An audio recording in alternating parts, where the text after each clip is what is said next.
Hey folks, it's Babaginator. We're here in the long dark. Let's see here. It is almost evening. I guess what we can do is we can break down some firewood and cook up the last of the food.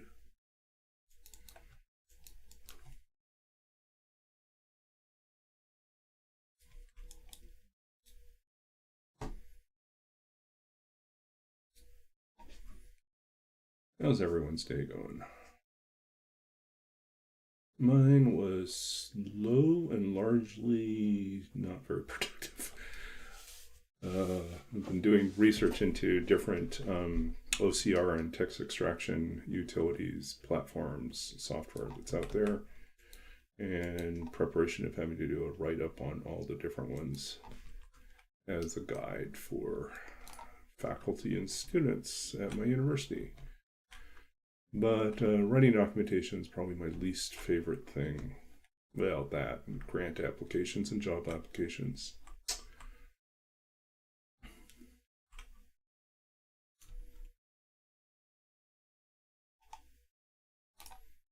Okay, all this stuff is cooked.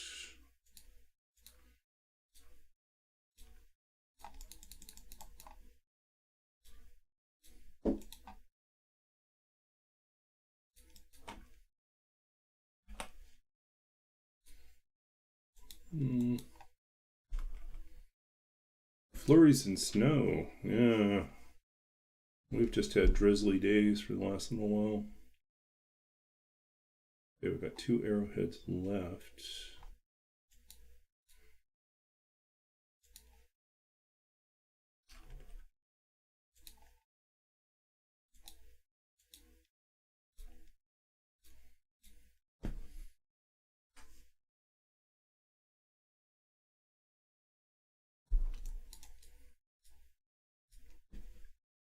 Yeah, today was super lazy for me. I didn't even, other than going out to check on the mail, I didn't really do anything else. I mean, work from home. Like, even my walk, I just did all my walking indoors today.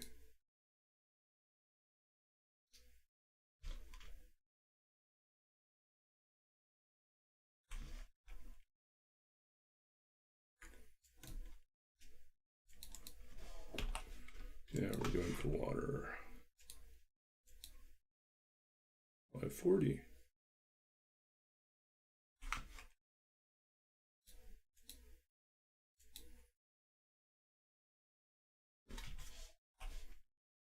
Torches. We got enough torches.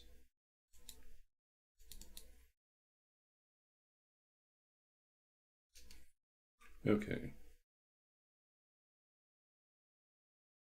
This is weird. Okay, let me check on something here. It looks like the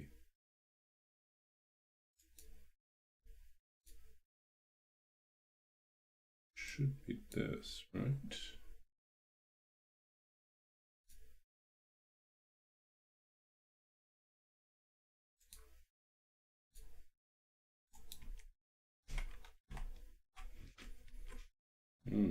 Desktop audio is not going through.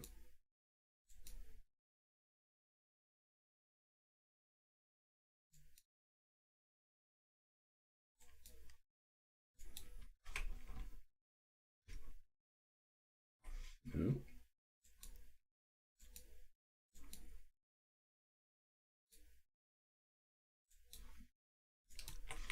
Okay, there we go. That was weird. No sound was coming through. Okay, so we're good.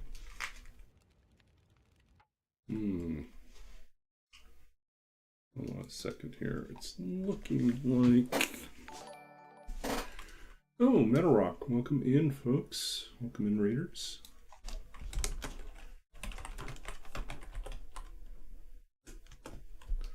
Shout out here.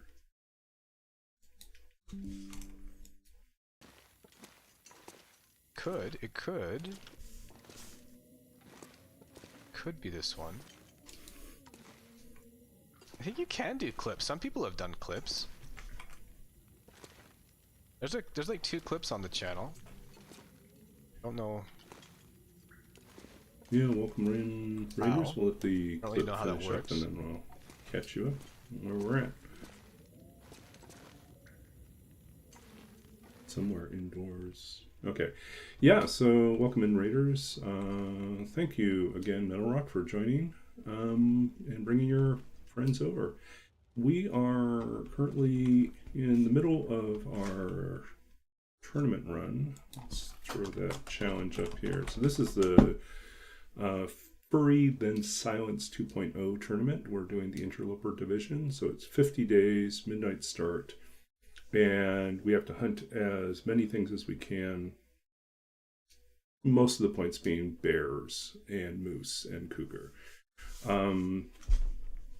Yeah, but since it's an interloper, you start off with nothing, so you have to gather your resources, craft your forge and craft a bow and your arrows.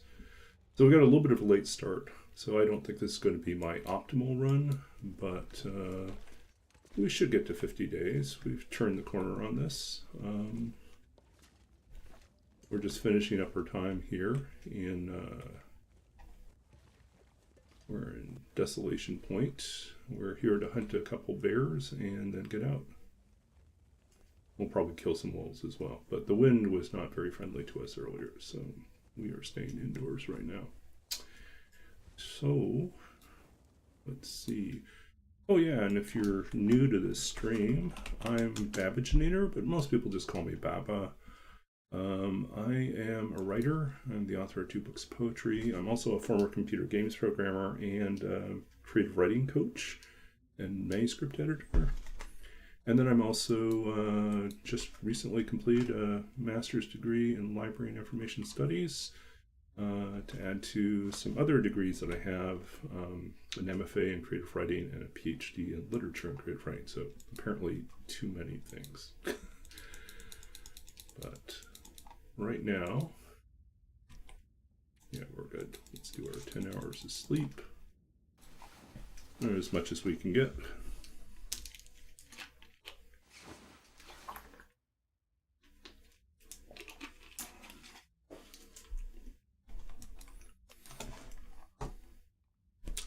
So yeah, we need to pick up speed. We need to find a moose, and we need to kill a lot more bears. And if we get lucky, we'll go hunting. I think I want to hunt the cougar in Ash Canyon. That's my goal. Let's see if there's anything else we can fix or make. Nothing else that we can do.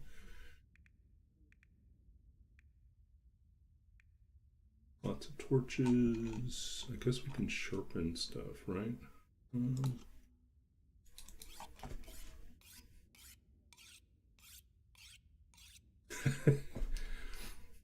Yeah, actually, I wrote my dissertation on 19th century artificial intelligence, or basically how the machine becomes a person in the Victorian popular imagination. And so one of the people I write about is Charles Babbage, and he was also one of those people that just kind of did a whole bunch of stuff. Yes, he was a mathematician, but he was also, a computer pioneer. And he was also a geologist, and he also wrote on theology, and he also wrote a play about cheese. It's just bizarre stuff like that.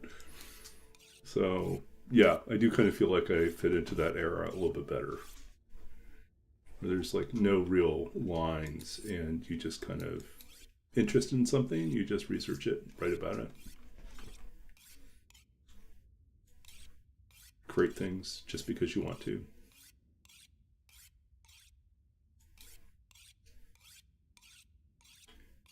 But yeah, welcome in Aether Illumini. Hopefully I got that right.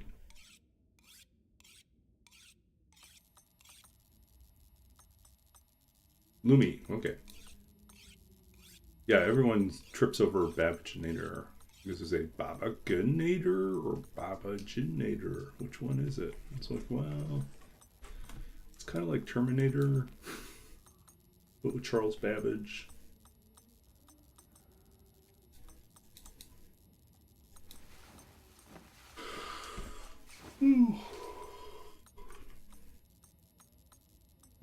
bad out there. I guess the other question is, do we have anything we need to repair? Let's see what else is overdue for repair.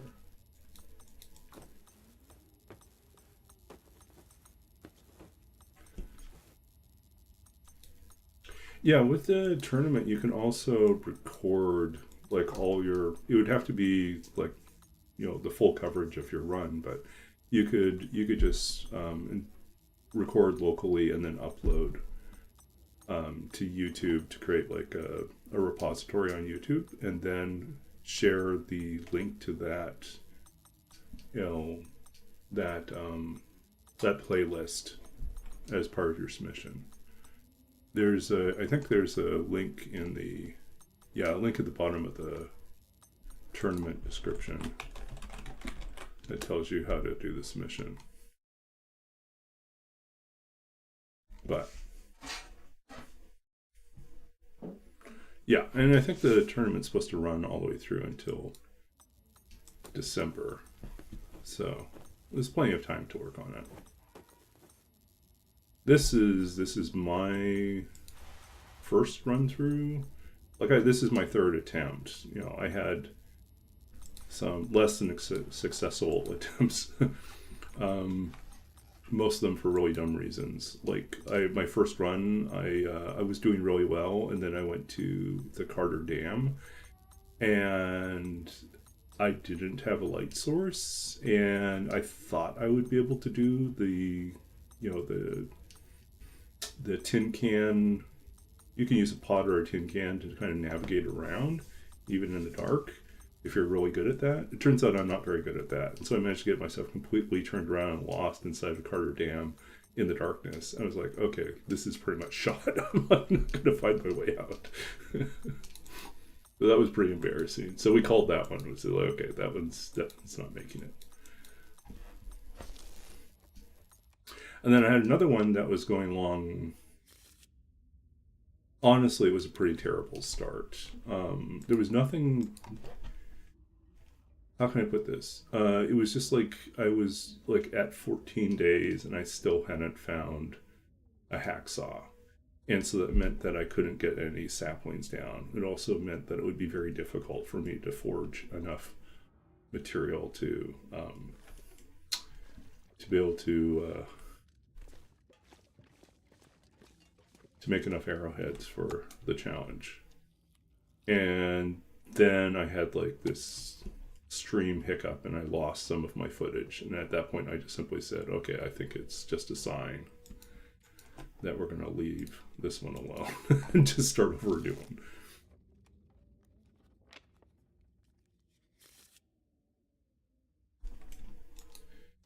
I mean, granted, there is no, I mean, other than these like time tournaments where you have an X number of days to do something, there's no like exit, right? Other than death. So, I mean, you go as long as you can.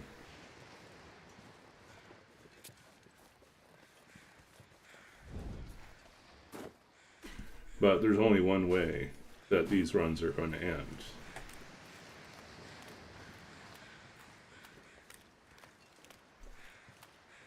Okay, let's get some more feathers.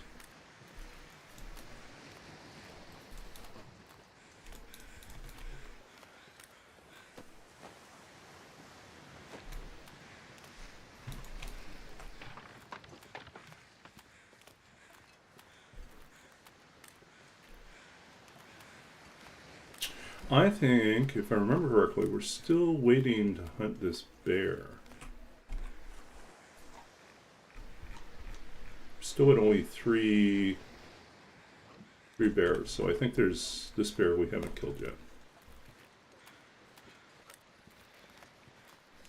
You've been doing the tails for the first time. Yeah, I mean, I'd say before doing. Well, there are different levels to the tournament. Like, so I'm doing Interloper. There's some people doing Nagoa, which is no one gets out alive, which is much more insane than Interloper. and then there's, I think, a stalker level. But if you're not comfortable with stalker, then I don't think taking on, the tournament at that point is going to be fun, right? I think you should have at least some experience with stalker. But if you don't do the tournament, then there's other challenges you can create for yourself. I love creating little challenges for myself. Some of them are not so little. Like these are some of my homebrew challenges. This one is called Roll With It. And this is a great way to get to know every single region in the entire game. Keg stand on non-interloper, I think, is a good practice. At Interloper right now, I don't think it works. I think at least it's a lot harder to make it work. So, I mean, it was already hard because in Interloper there's no hammer that spawns there. So,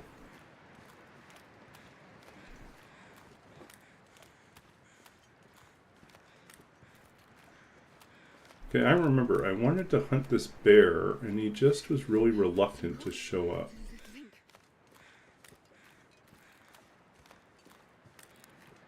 By the time he showed up,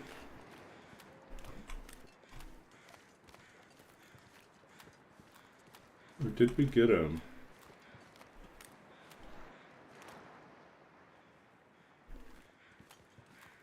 Honestly, I should have checked, because it's been a few days since I played, so I can't remember if we killed this one, or if we gave up on this one.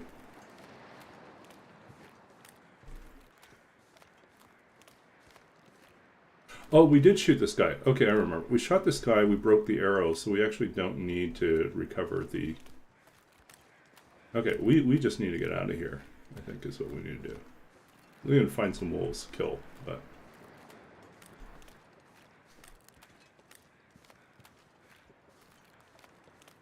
let's do that.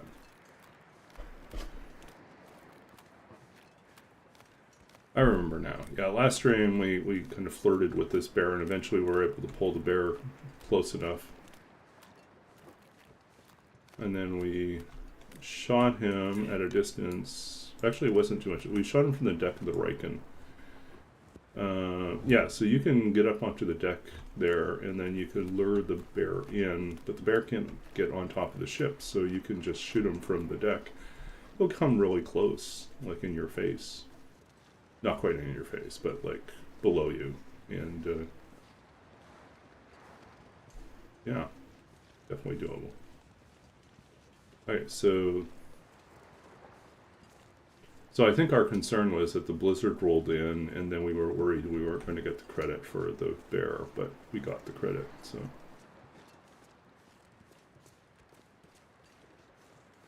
I just want to know where the wolves are. I haven't seen them for a while.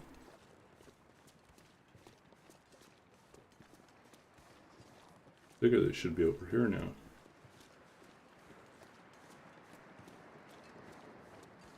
Ooh, we can also pick up on Scruffy in the cave. Oh, except for we can't use our tactic. Well, I guess we could still use our tactic.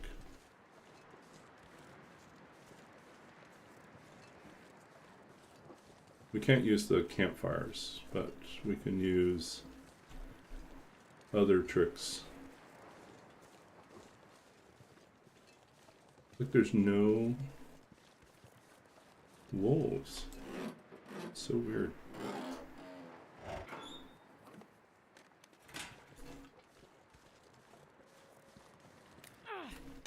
So yeah, the premise for Roll With It is that you have to travel to every single region in the entire game. But the amount of time you spend there is unknown until you arrive, and you roll a die and it tells you how many days you have to stay there. The problem is that after 50 days, the number of I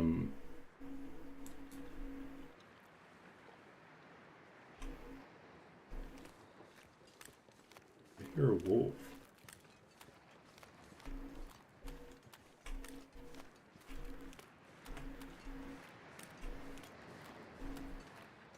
the number of days, like the die that you roll to determine the number of days, increases.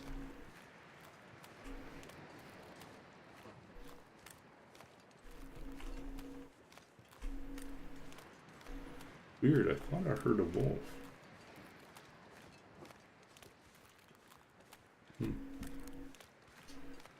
Hey, this is a really far way to go kill one wolf for 5 points, but...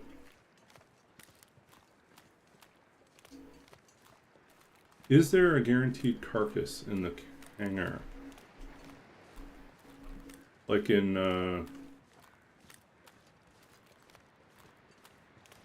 hangar in Forsaken Airfield? Carcass.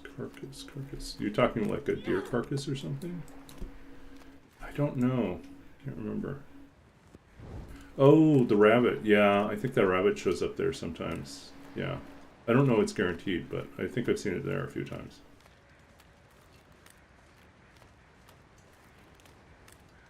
Okay. There's this annoying wolf in this cave. Like I'd say about 85% of the time the wolf is here.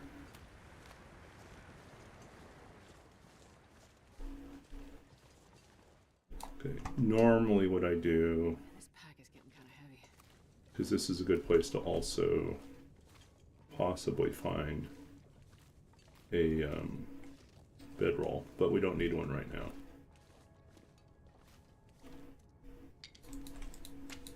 Let's see if he shows up.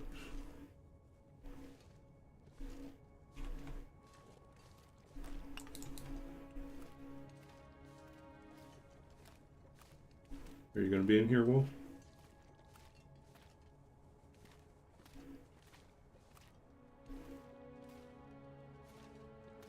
Of course, when we come looking for the wolf is not here.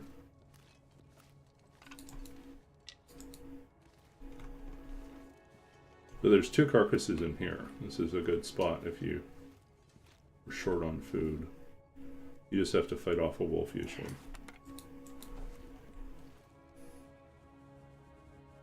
But we've got enough meat. We're not going to worry about it.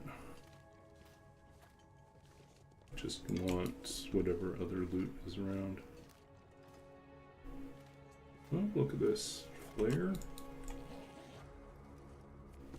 This stuff will come in handy. That's what we wanted.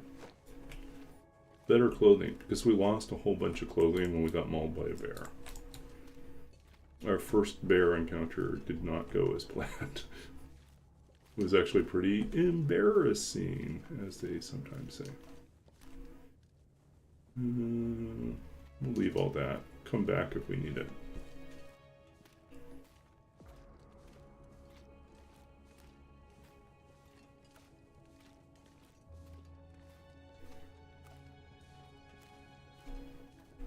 So yeah, up here.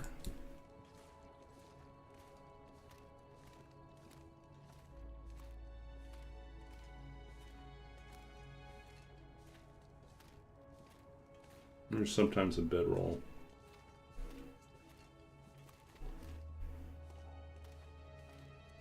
Now this is kind of disappointing because I travel all the way out here hoping to kill at least one wolf and I'm going to get nothing out of it, so it'll be like wasting half a day to walk the wrong direction. Oh, wow, we got nothing because the guy fell down there. So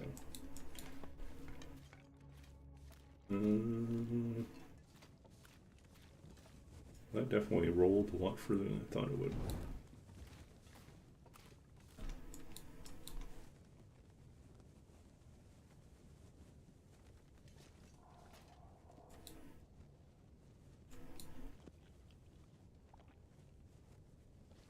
So much positivity. We're trying to maintain optimism in the face of so much of this quiet apocalypse.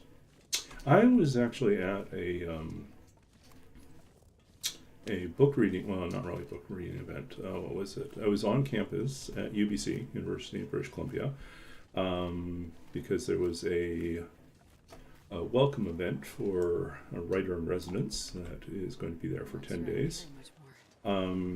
And the writer, Joshua Whitehead, has a new book that's forthcoming, which is all about apocalypse. So he's First Nations Métis, and he kind of has a different, slant on sort of the type of characters he wants to focus on in this particular narrative. And anyways, he was talking about some of his source material, and he mentioned, Last of Us and a few other computer games. And I asked him afterwards, if he also had played. Oh, he said Cormac McCarthy's The Road was like a big influence as well. And I said, speaking of computer games, I was surprised you didn't mention Hinterland's Long Dark. He said, yes, I definitely played that a lot too. So anyways. Oh, there we go. There we go. Look at you, buddy. Look at you. Let's see here. What we got here?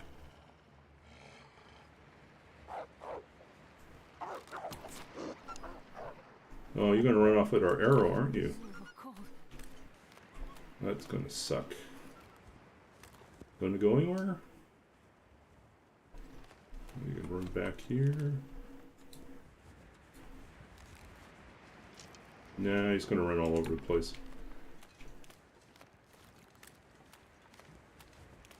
Well, he'll die soon.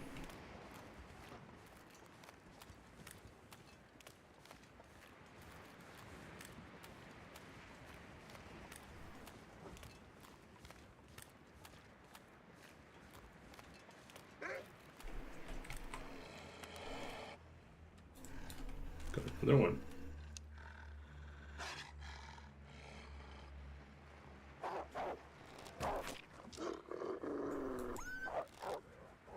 Uh-oh.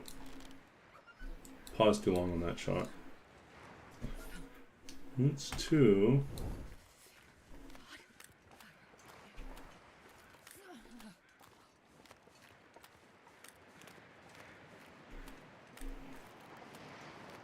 Wish we had archery 5, then they would be like almost certain to.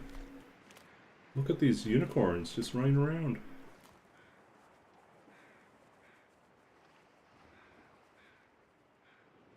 Oh, okay. Yeah, I mean,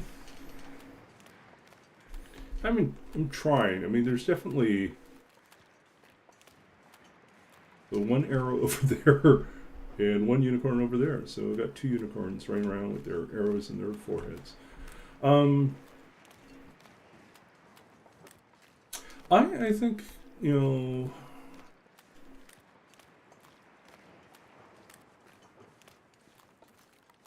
I'm trying to remember. I just watched a clip earlier today from Stephen Colbert, and I think of all people, it was a conversation with Dua Lipa, who asked him about how does he balance, or what is the relationship between his faith and his comedy.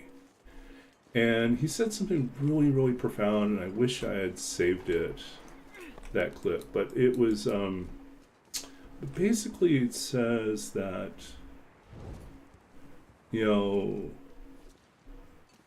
it's not despite all the terrible things that happen that you somehow hold on to faith. But it's also because, it's like part of having faith is like, faith in a better world, faith in the future, or faith in God is rooted in this belief that I think that there's worth still here, that there are, despite everything that can go wrong, there's still so much good in humanity, and there's so much beauty in the world that it's worth fighting for. And I don't think I really do justice to the quote, but that's kind of why I think about it. I think like, oh, we do have a moose. Okay, this is going to be painful, isn't it? I'm trying to think if there's a good way to hunt this moose without getting totally wrecked, because I think we're going to get totally wrecked.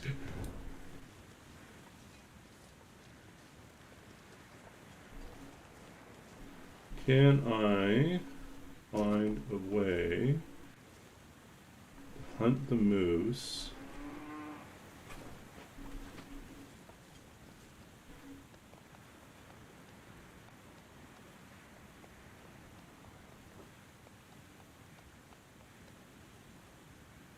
Can we make it down there if we have to?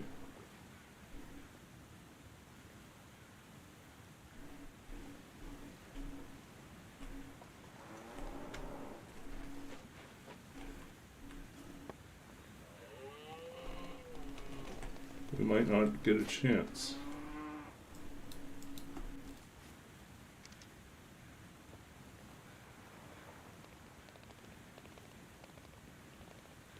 Oh, he went over there.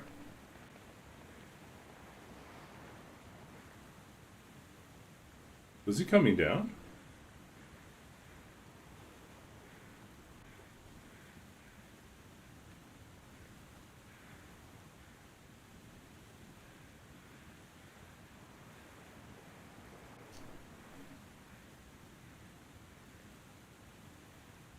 Okay.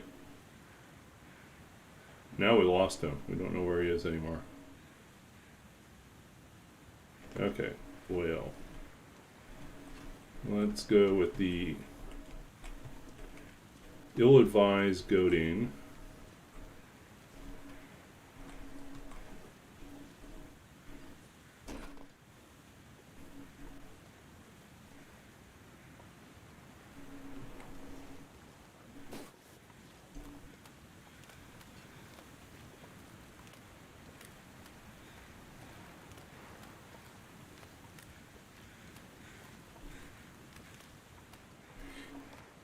Yeah, there's a couple like auto death walls to watch out for.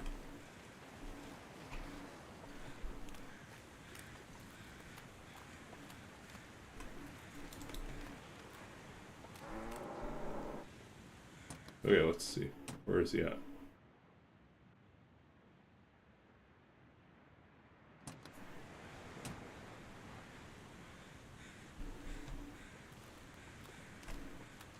Is it going to come down for us or not?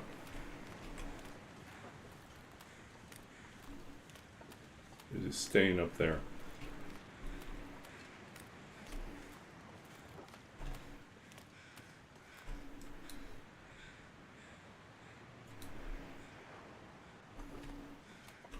It's too windy for a torch, I think.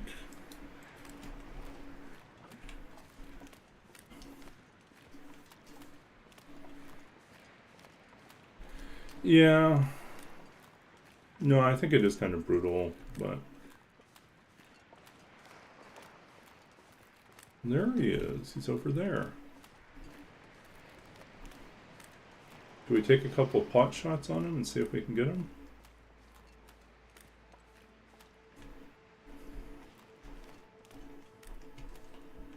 I wonder if I can get up here.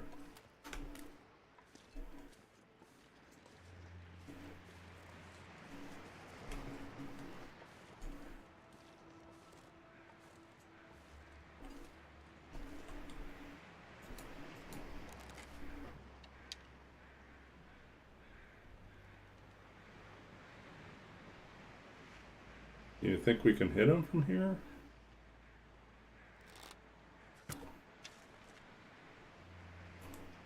It was too...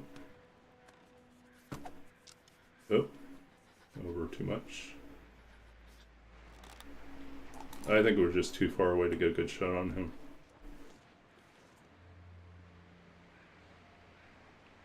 Got to calculate the drop on that. Oh, and our accuracy. I'm totally forgetting about my accuracy.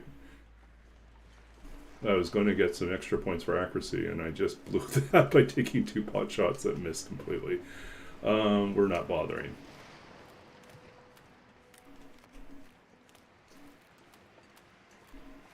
Oh, that was so stupid. We just lost 4 arrows because we still got 16.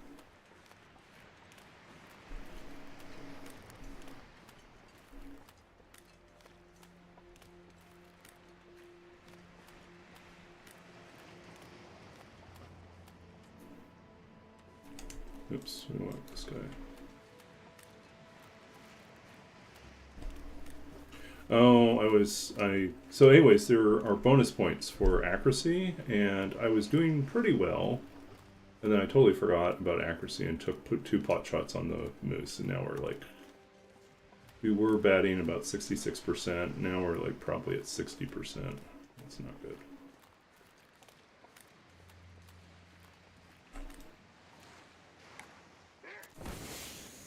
Okay, buddy. Get our accuracy back up again.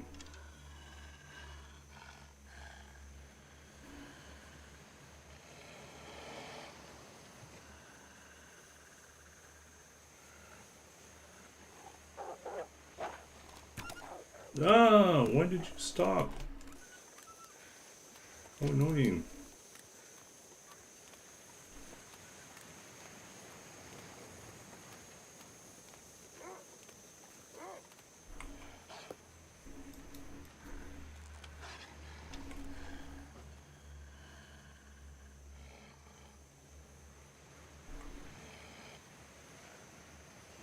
I think I'm a Bard College of Lore.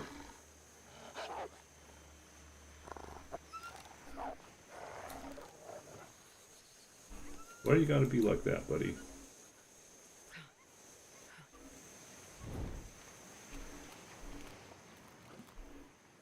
I think he's more afraid of that flare than he is of me.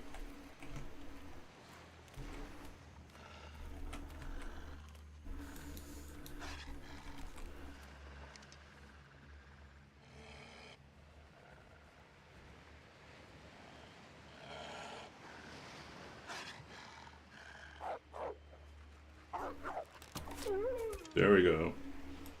Death to unicorns.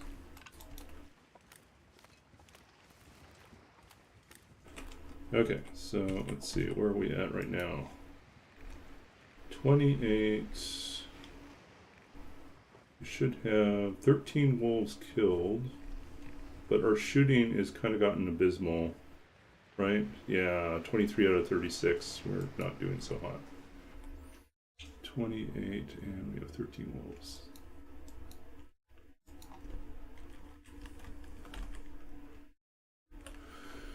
13 more wolves means we add another 15. Oops, 13 wolves, 15, so we're at 152. And that's...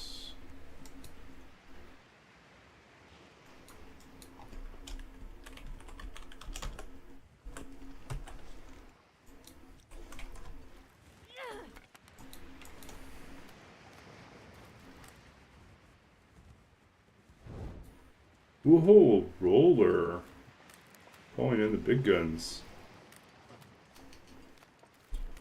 Let's take a pot shot at this deer here, and then we'll wrap up. We'll not wrap up, we'll do the dissertation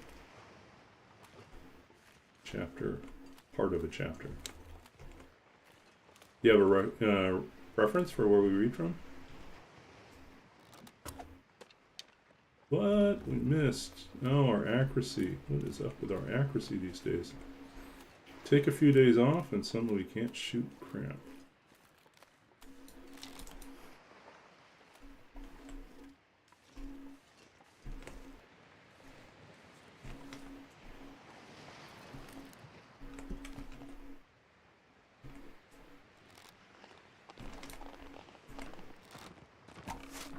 Oh, we got him. We'd like to get our arrows back, though.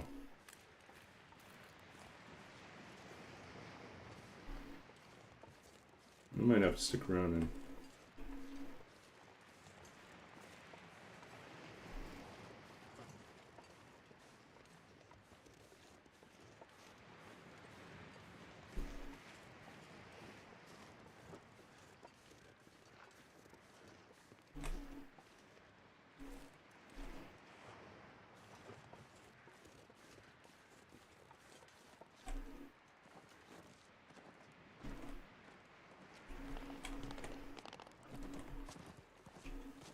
I don't think it's the bleeding one.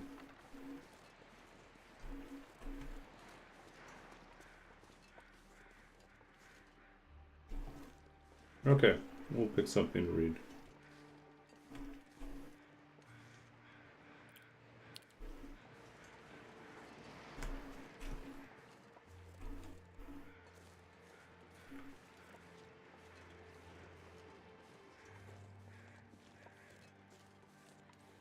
Let's pick a spot to warm up. Yeah.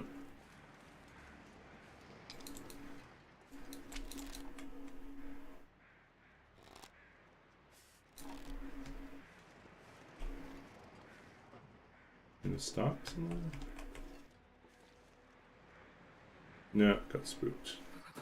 I've never felt so cold. Oh, we stayed too long. We stayed too long out there. My fault. Now we really do have to stay. Okay.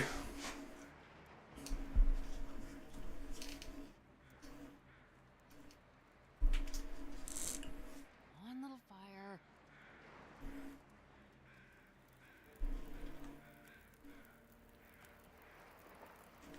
lucky day.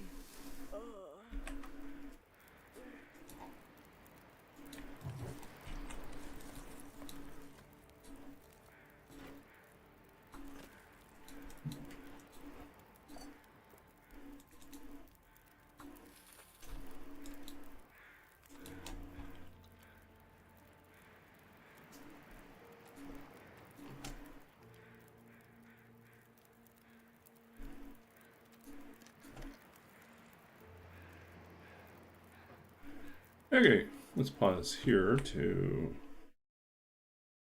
read something from my dissertation as requested. Which means we have to pull something up. Dissertation. So yeah, as I mentioned before, I did my dissertation on,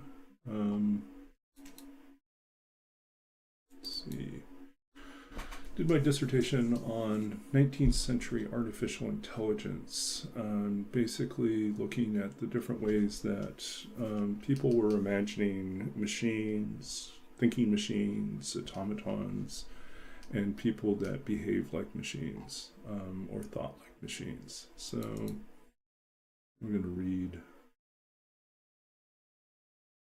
from that. Okay. So, we've got an introduction and 3 chapters. Really, 3 chapters. I really, like, this was a shorter dissertation because I also did a creative dissertation as well, which is a book of poetry. So this is kind of half of a traditional dissertation. So about 100 pages of material. And so we're going to pick, I think we're going to just roll a d4, and that will decide whether we're reading from the introduction, chapter 1, chapter 2, chapter 3. So we'll just roll a d4 and get a 1. So we'll read from the introduction, which is pretty good. If we've got some new people in here, that I think is a fair way to introduce them to the kind of concepts that the dissertation explores. Okay, introduction. When we speak of artificial intelligence, we generally think of it as an idea originating in the middle of the 20th century, not long after the invention of the digital computer, inspired by Alan Turing's 1950 watershed essay, Computing Machinery and Intelligence, and coined as a term by the 1956 Dartmouth Conference, organized by Marvin Minsky, John McCarthy, and other early computer and cognitive scientists seeking to explore the conjecture that every aspect of learning or any other feature of intelligence can, in principle, be so precisely described that a machine can be made to simulate it. From the 1950s onward, there was an explosion of literary and film representations of thinking computers and robots. In post-World War II Japan, Osamu Tezuka introduced the comic book hero Astro Boy in 1952 as an optimistic look at the good a future robot could accomplish. Robbie the Robot from Forbidden Planet, 1956, spawned generations of descendants, including R2-D2 and C-3PO of Star Wars, 1977 fame. and TARS from Interstellar, 2015, each of which reinforce the trope of robot as helper and sidekick rather than protagonist and hero. Sentient computers also proliferate in this post-1950s artificial intelligence boom. We encounter the brutally authoritarian Alpha 60, who oversees the techno-dystopic city in Jean-Luc Godard's Alphaville 1965, as well as the infamous HAL 9000 from Stanley Kubrick's 2001 A Space Odyssey, 1968, and numerous other malevolent, artificially intelligent computers that offer terrifying and cautionary visions of the future. However, not every computer harbors a malicious mind. Some, like Kit from the old Knight Rider TV series, or Holly from Red Dwarf, offered a glimpse of the humorous side of artificial intelligence. Films like Her, 2013, and anime series like Ghost in the Shell, 1995, offer opportunities to consider the nature of the relationship between human and machine, and what future issues may yet arise as a society comes to terms with the non-human intelligent others we create intentionally or unintentionally as a result of continued advances in programming and technology. And I probably should have thrown in to that list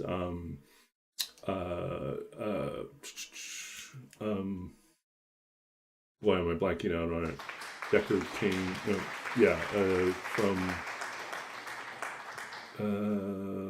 based on Do Androids Dream of Electric Sheep?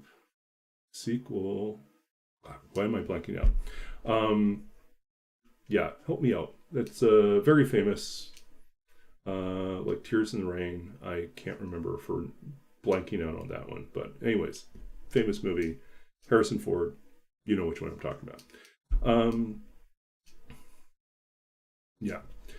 Anyways, the fundamental idea that it might be possible to create an artificial being that could possess a measure of intelligence similar to our own is in fact a very old one. We need look no further than the Genesis account of the creation of man to find a portrayal of Adam as a being created by artifice from inert dust and earth, given the breath of life, and awakened to full consciousness. Myth and literature offer us other examples of non-human beings fashioned out of clay, wood, or metal, and then given life, or the semblance of life, by their makers.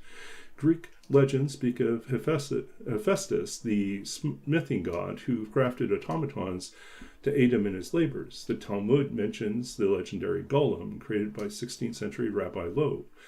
Robert Greene imagines a speaking brazen head in his 1589 play Friar Bacon and Friar Bungay.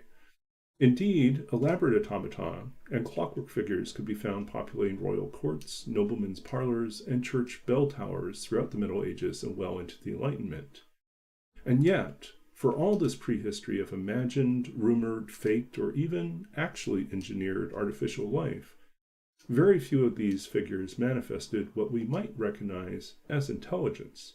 For the most part, automata were projections of a deterministic worldview, and embodied a social hierarchy where the machine substituted for the human labor at the bottom of the ladder.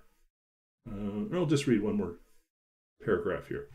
19th century development of the figure of the machine as a non-human sentient other not only set the stage for 20th century visions and fears about artificially intelligent computers and robots, but offered the machine as a double to the human, a mirror in which society's unease about belief systems in decline were confronted and explored. This dissertation focuses on a particular combination of historical and literary machines and automata, which were instrumental in challenging and expanding the public's understanding of what might be conceived of as a machine other. Although there were a great many texts and machine figures that might be considered, I will limit the scope of this dissertation to the following real and imagined thinking machines: the Turk, von Kempelen's automaton chess player; Frankenstein's creature, as imagined by Mary Shelley and also as later adapted for stage; Charles Babbage's calculating engines; and Arthur Conan Doyle's logically minded detective Sherlock Holmes. So that's kind of what I ended up focusing on.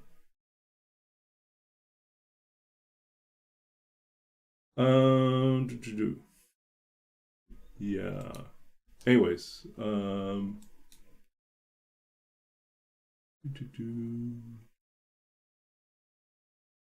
You see my, it's a filibuster. Yeah.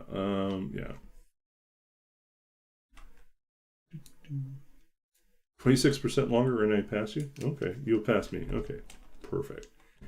I can get my way. Yeah, so let's see. Forward.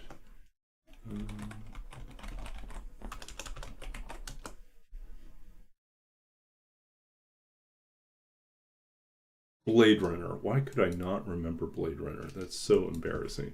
Anyways, like in hindsight, I should have had Blade Runner as one of my references in that introduction. Why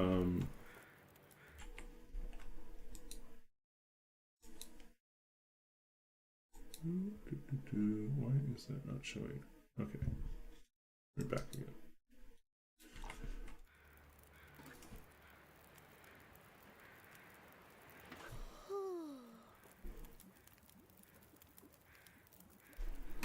Okay, are the deer dead yet?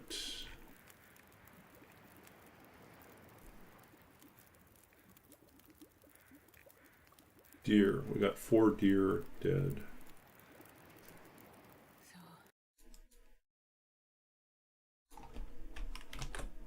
Okay, so that puts us at it's another 3 points, puts us at 155. Let's see.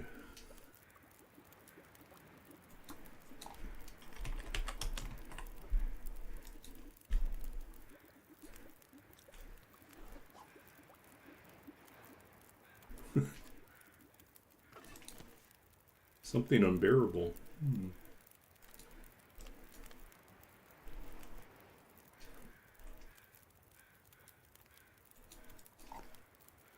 Can we make anything else on this? No, we have no more food. Okay. Just have the last of this food. Oh, we really got to get going.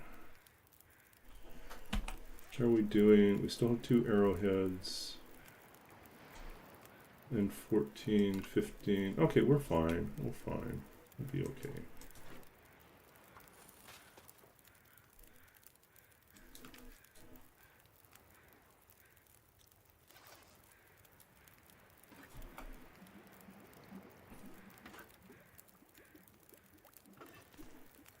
I wonder if I can drop any of this gear.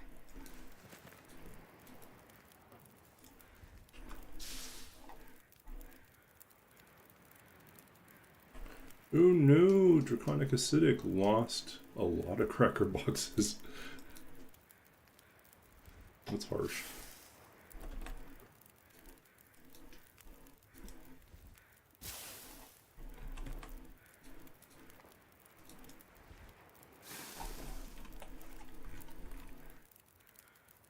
Okay.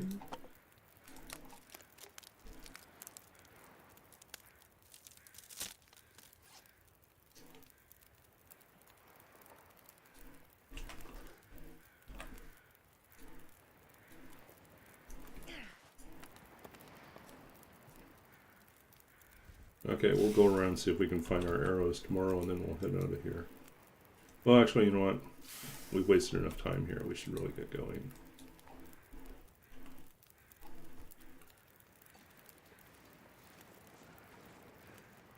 So do we have anything in here that we need to claim?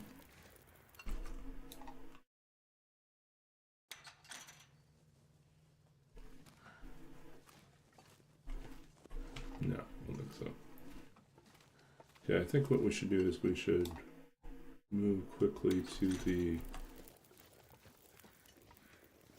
exit. This pack is getting kind of heavy. And we'll just camp in Crumbling Highway.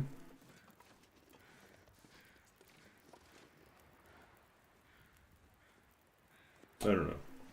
Too much work. We'll just stay here overnight. Nah, we'll go up. We'll abandon the remaining arrows.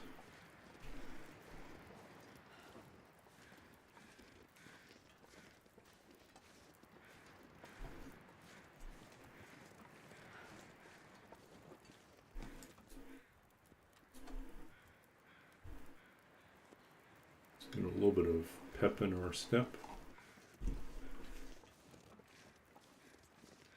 Yeah, we're fine. Yeah, if we focus on... Well, the nice thing about wolves... Well, actually, the nice thing about... There's no nice thing, I was going to say. The nice thing about Archery 5 will be that most things that we'll shoot will die instantly. But we're not at Archery 5, and I don't know if we'll get to Archery 5 before... Like, I think, where are we at with Archery right now? 3, yeah, so I don't think we're going to get to Archery 5. We'll just have to be luckier with our shots.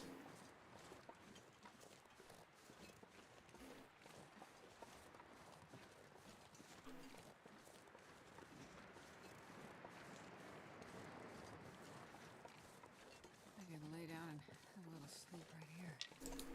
Yeah, I don't advise that.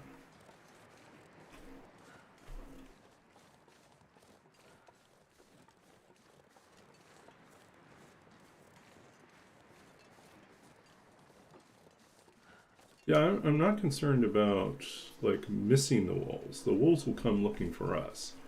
No, it's more about losing arrows that I don't get back.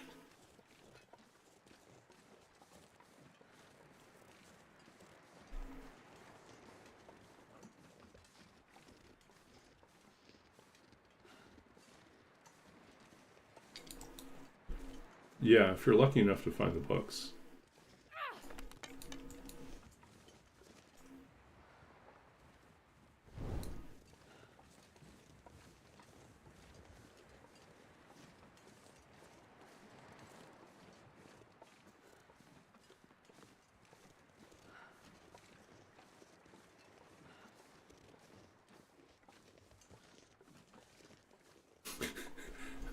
Well, that's the name of the tournament. It doesn't require us to actually dress like furries.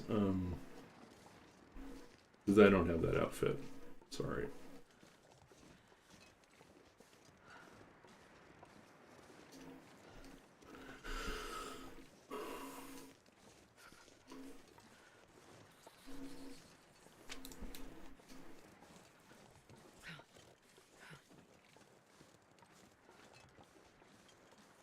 Well, how could I possibly afford that on a graduate student budget right now?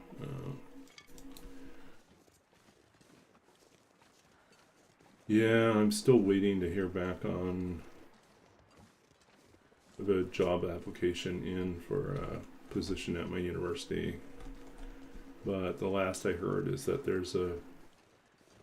they got more applicants than they expected, so it's going to take them a while to go through all the applications. Place to escape this cold. I could use the position. I really could. But I have a few backup plans. Streaming's not one of them. I'm not going full-time streaming.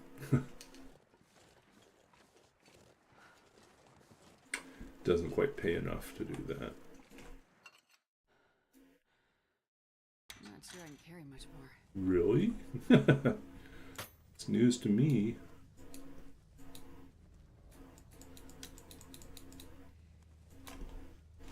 Okay.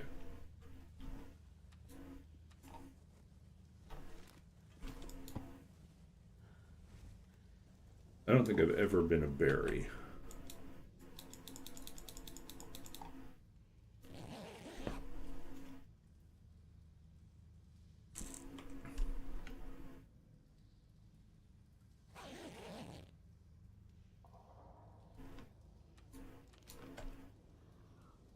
How are we doing on our time here? Another 11 hours to go.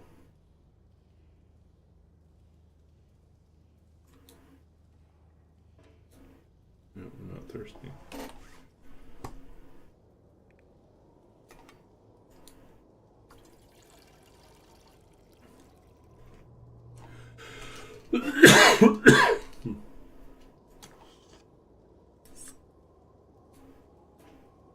Oh, too dark.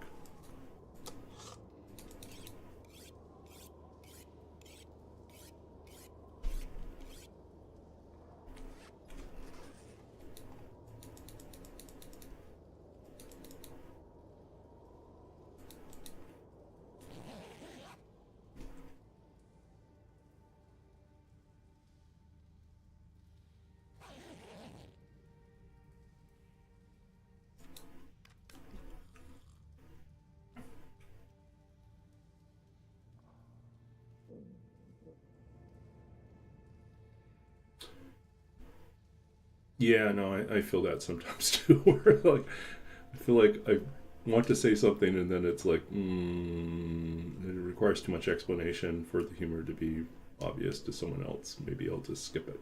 Like, so second guess stuff like that. But as a writer, I feel like you get away with it more because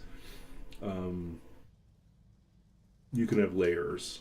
You don't have to explain all your layers.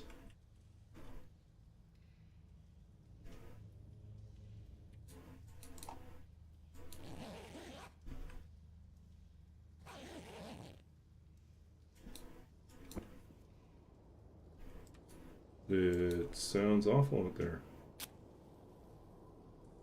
But we're going to march ahead. Just an encyclopedia of nonsense? Yeah. I think some of the most nonsense stuff that I've been involved with was several years ago when I was still living in Los Angeles. My D&D group, which are mostly like old timers. Most of us started with either first edition or basic rule set, or so the red box, or in one case there was a guy who started with chainmail, the pamphlet. So old timers. And I remember one time we got together for a game and some people were late, and so the DM and a few of us decided we would play charades based on randomly, we do charades but use the first edition monster manual as inspiration, and you would have to portray one of the illustrations for one of the monsters from the first edition monster manual. And I don't know which was more impressive, the ability for people to portray those monsters or the ability for the rest of us to guess based on their presentation which monster it was.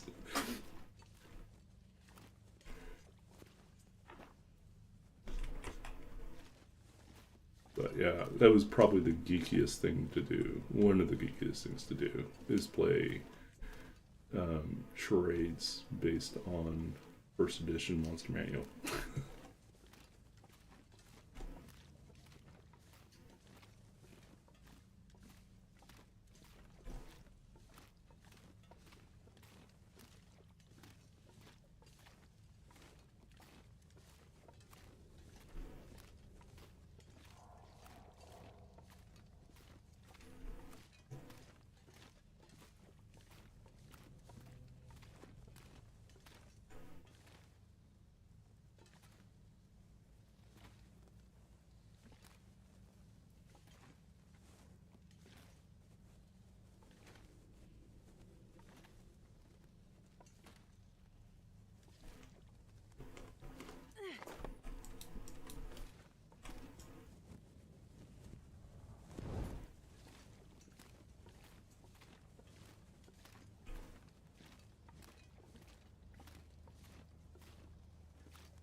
Got nothing.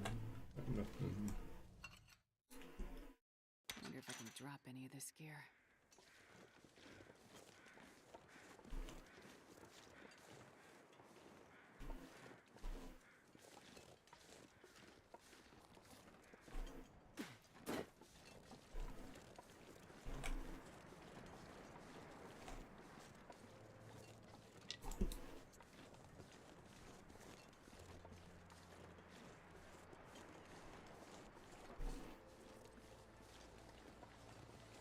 Grab our feathers. No new feathers? There we go.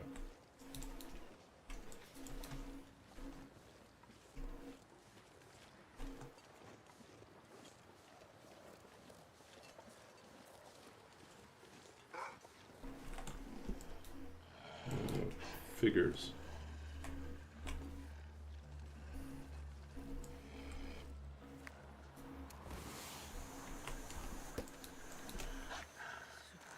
This is a really bad setup here, I think.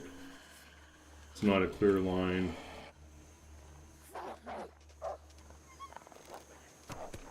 Yeah. We're giving up on accuracy, I think, at this point.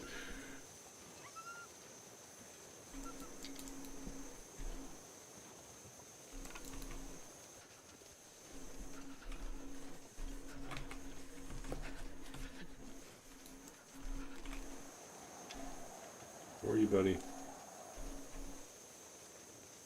Come back.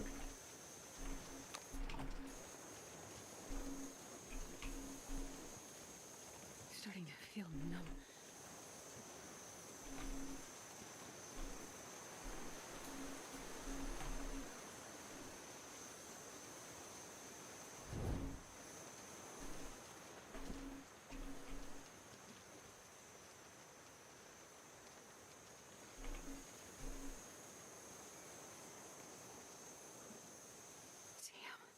I'm freezing. Oh, we didn't want to do that. Now we're freezing again. That was dumb. Now we have to... Oh, this sucks. We have to spend another 24 hours indoors.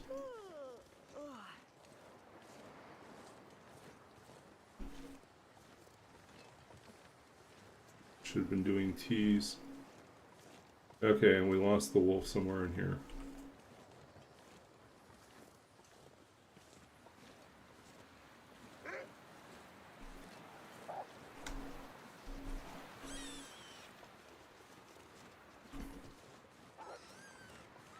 I need to find food.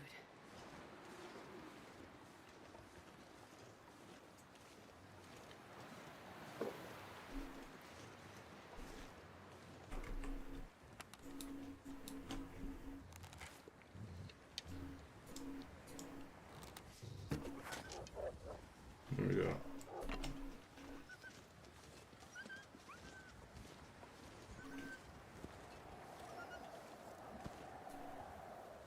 Okay, still a fair bit of meat on this guy. That'll work.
Now, do we leave ourselves a little bit of meat?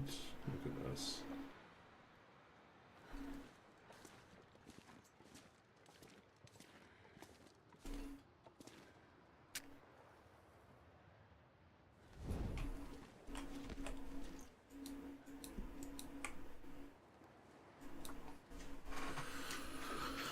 Oh.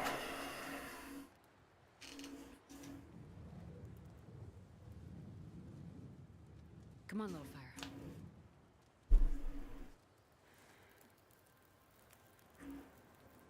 Perfect.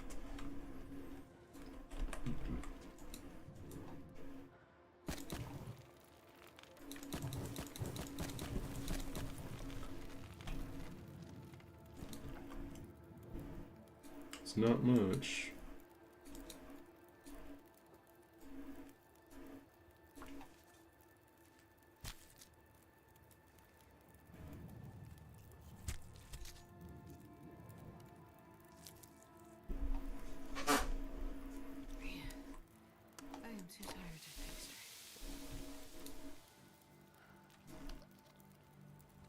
We might have to make a bunch of coffee for this guy.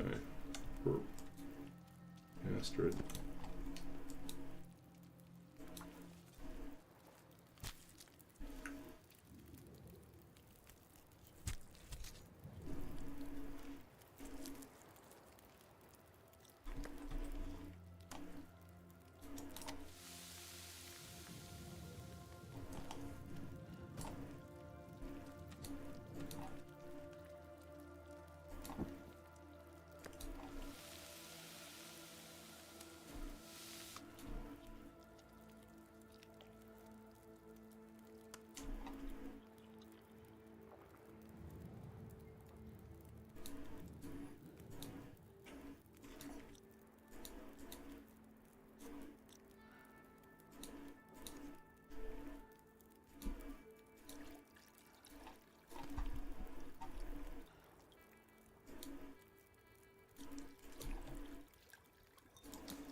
Didn't mean to drink that. Oh well.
Okay, let's see how well we can do here. I need to lay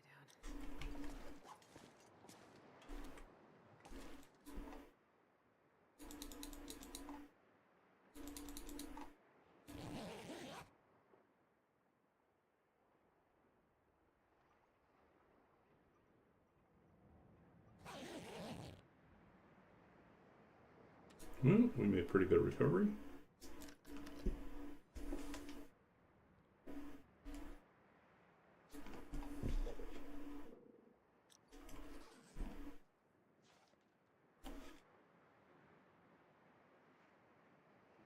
Six more hours.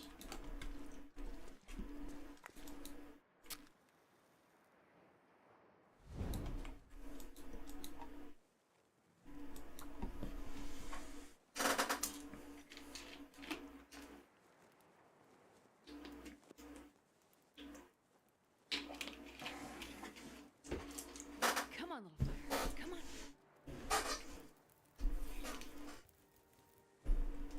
Oh, yeah. That's a good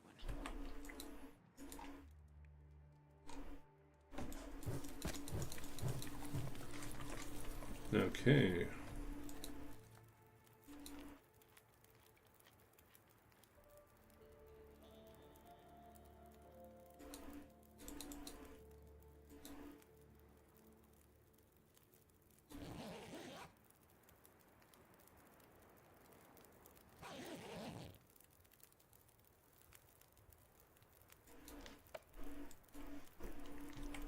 Three more hours. We can do that. Oh, I'm starving.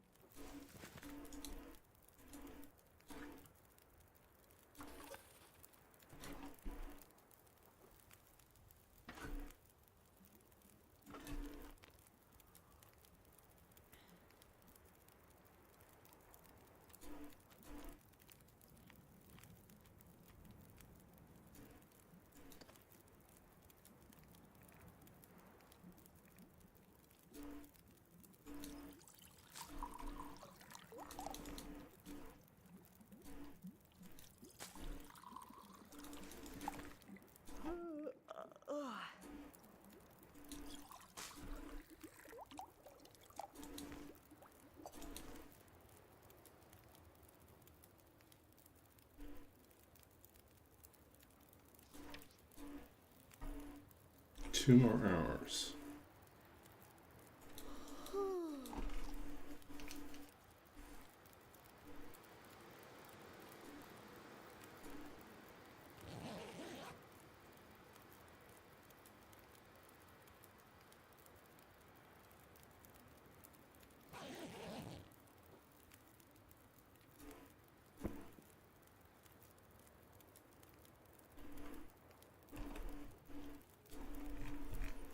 Where are we at here? Everything right now.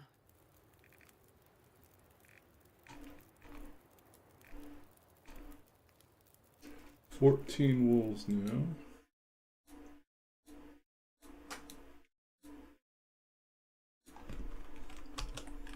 So that means another 5, we're at 160. And this is day 30. So we have 20 days left. We're still pretty far behind pace-wise, but...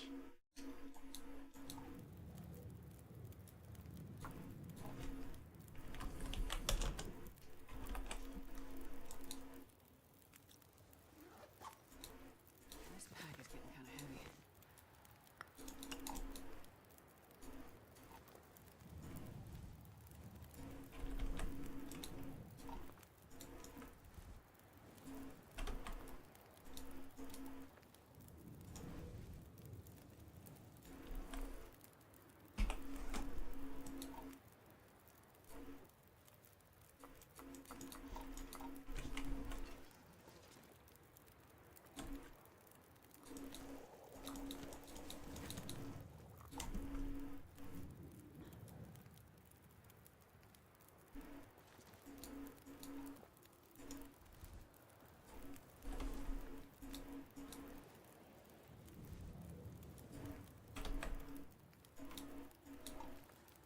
Okay.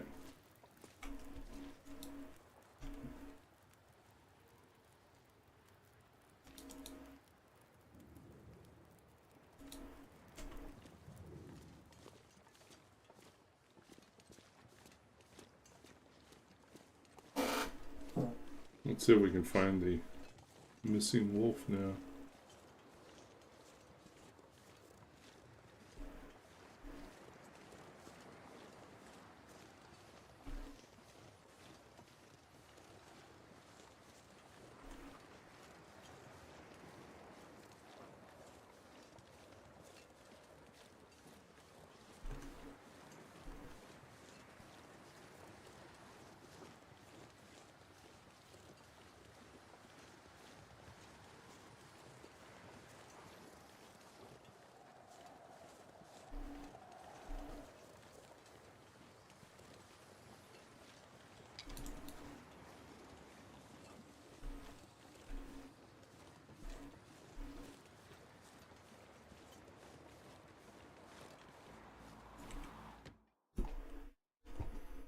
I'm not sure I can carry much more.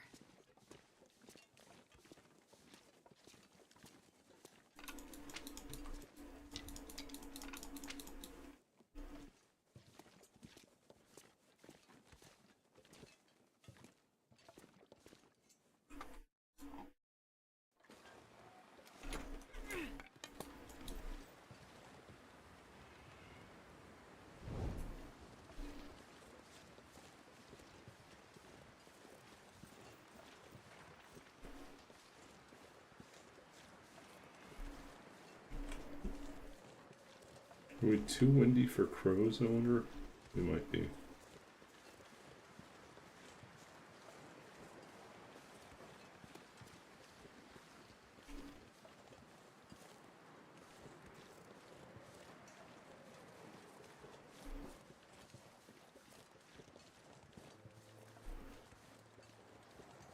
We'll try beachcombing.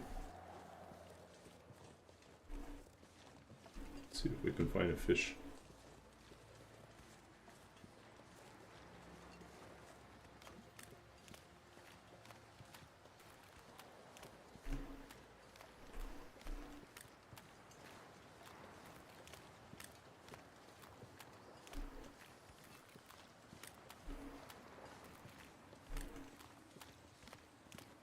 Wonder if I can drop any of this gear.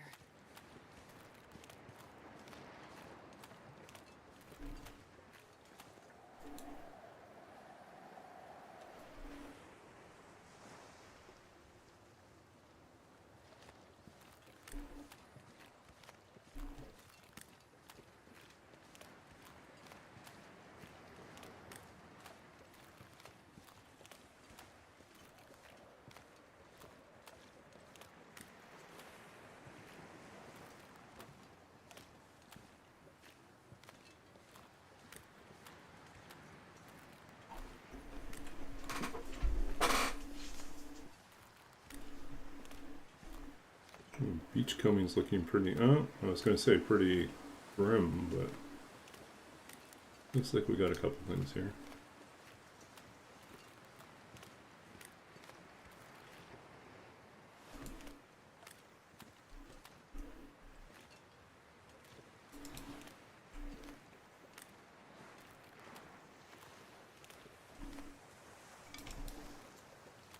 Not like we need more, but yeah.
Kind of want to wait out the windstorm so it can just move faster.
Okay.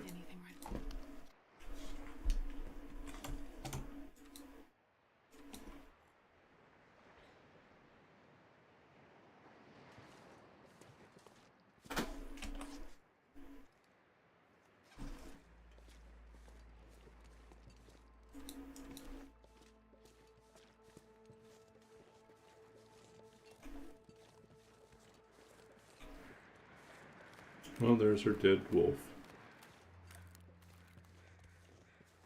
Worst case scenario. Oh, actually, hey, look at that. We did leave a deer carcass behind for ourselves, I think.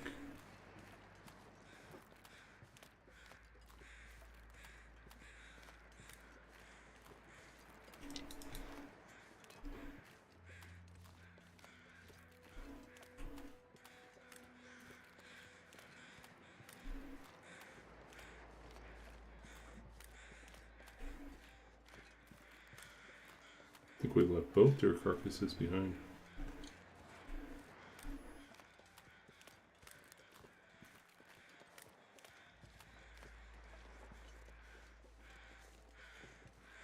Yep.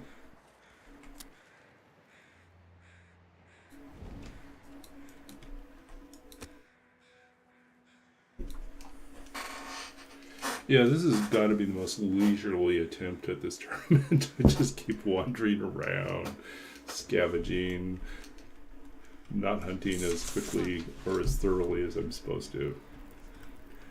I'm going to leisurely stroll up to day 50 and say, oh, I guess my time's up. Like, sad.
but we'll take them. Okay.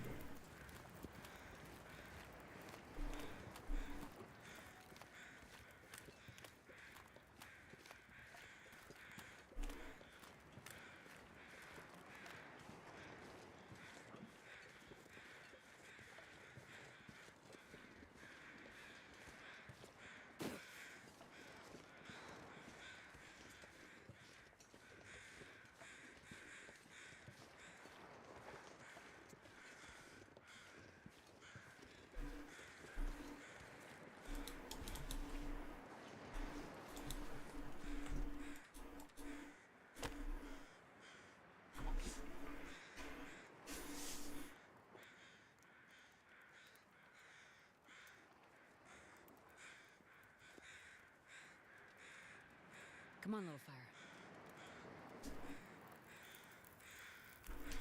All right, let's get.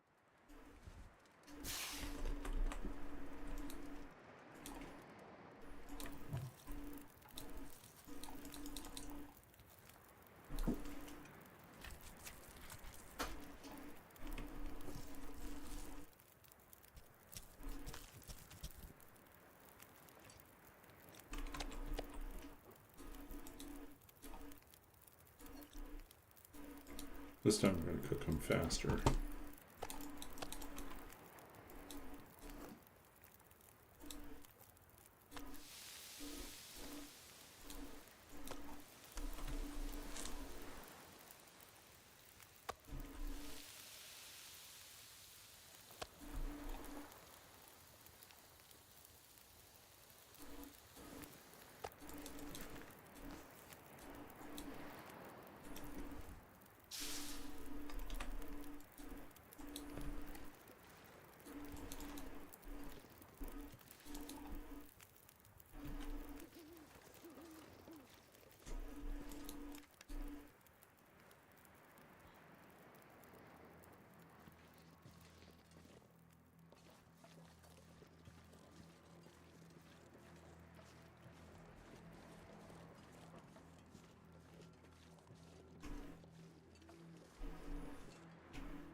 Okay, this time we're gonna get up in the basement.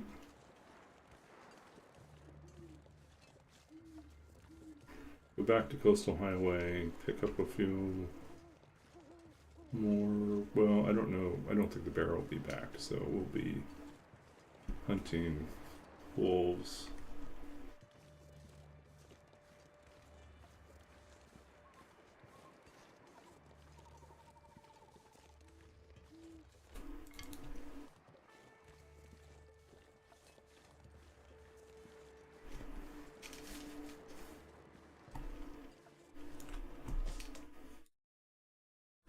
And this pack is getting kind of heavy.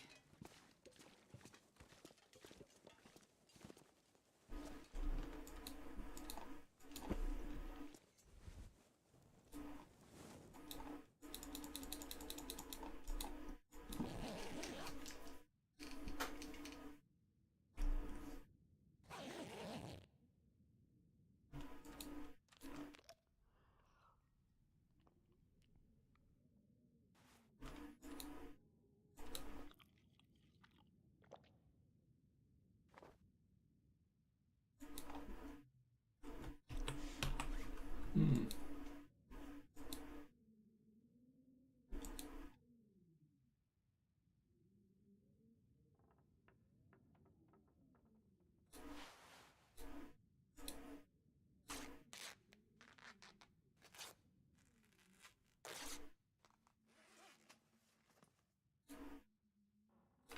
Keep forgetting about these guys. Leave them behind. Don't need them.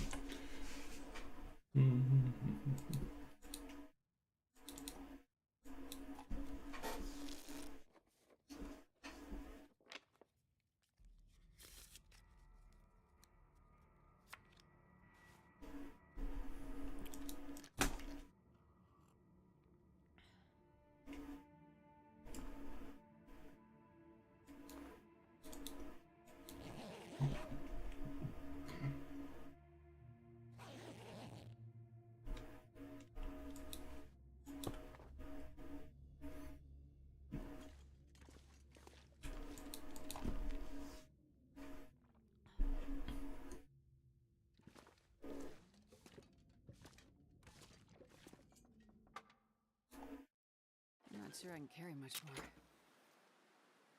Okay, we're getting out of here.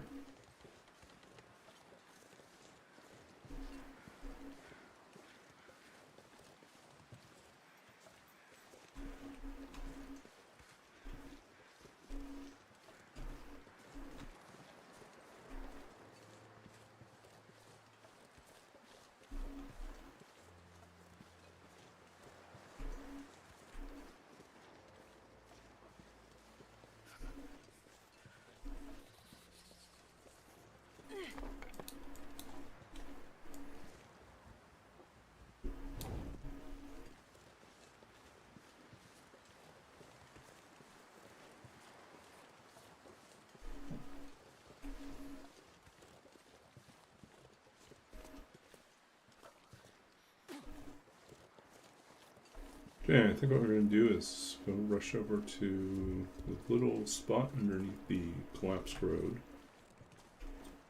Put a little campfire in there, warm up some teas, and then make our rush back into Coastal Highway.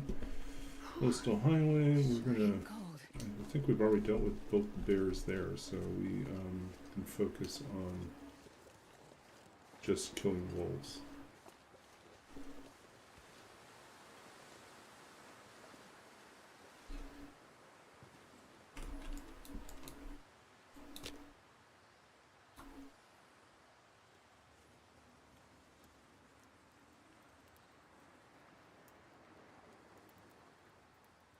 Come on, little fire.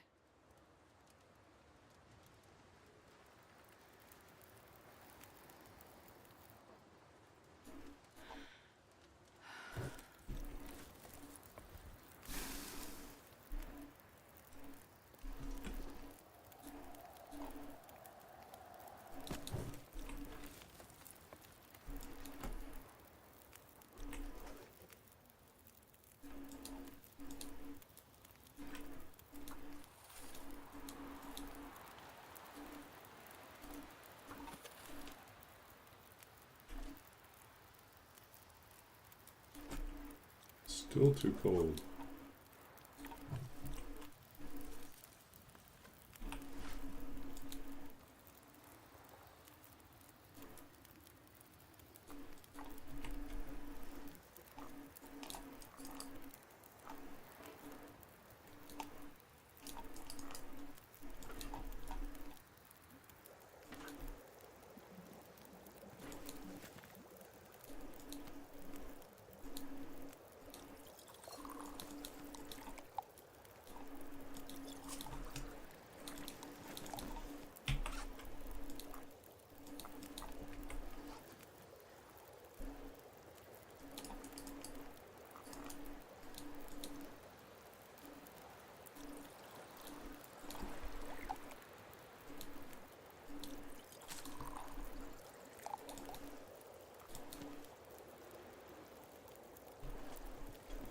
Just too windy right now.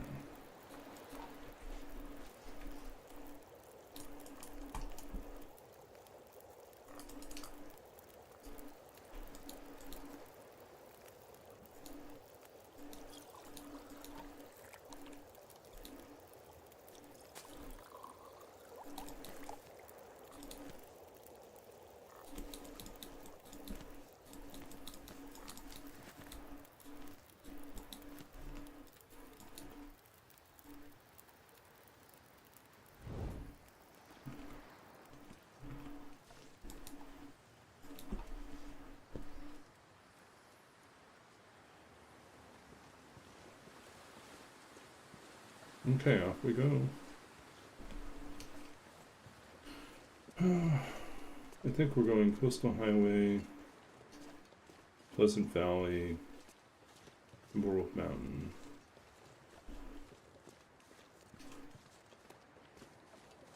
So next stream will probably be Timberwolf Mountain.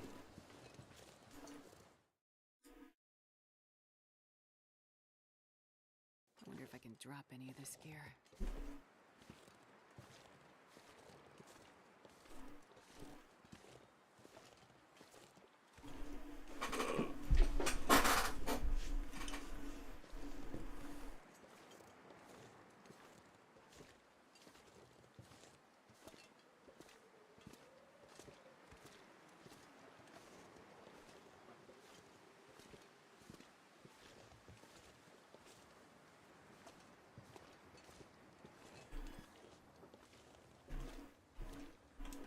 Huh?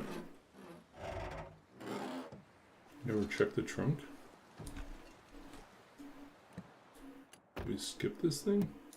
No, we've been through here. We just didn't check the trunk.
Okay, coastal highway's too big for us to shoot deer because they'll just run off with our arrows. Wolves, we have a better chance of getting a headshot and taking them down.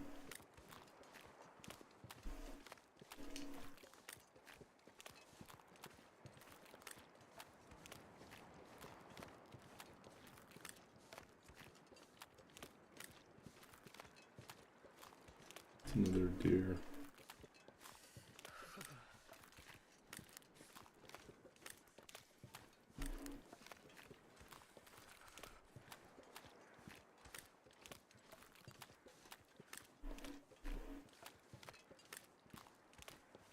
Where are all the wolves?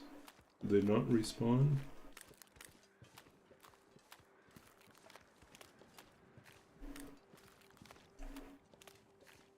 We might be wolf free for a while.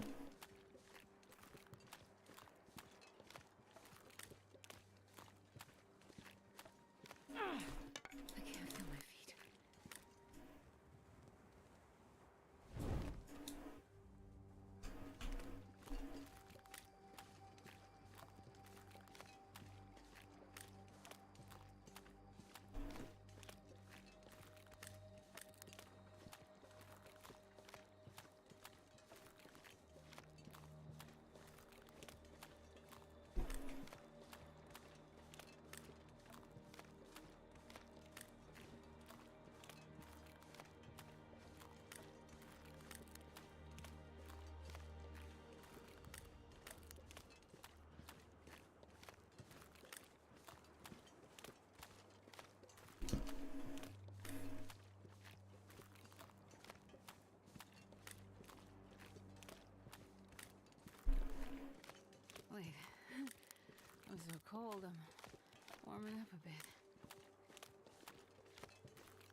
is getting kind of heavy.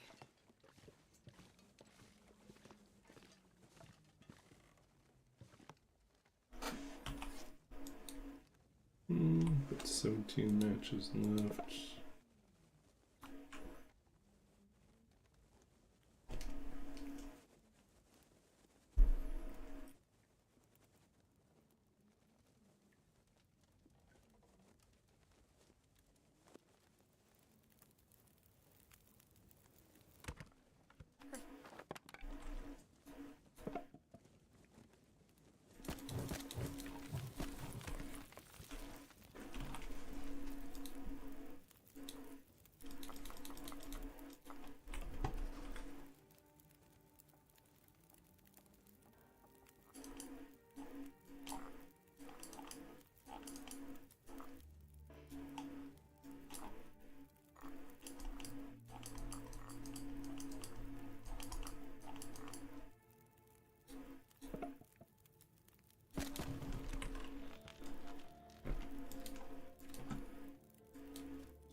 Okay, let's get out of here.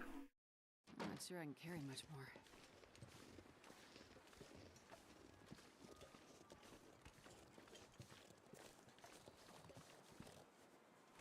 Oh, there's a deer over here.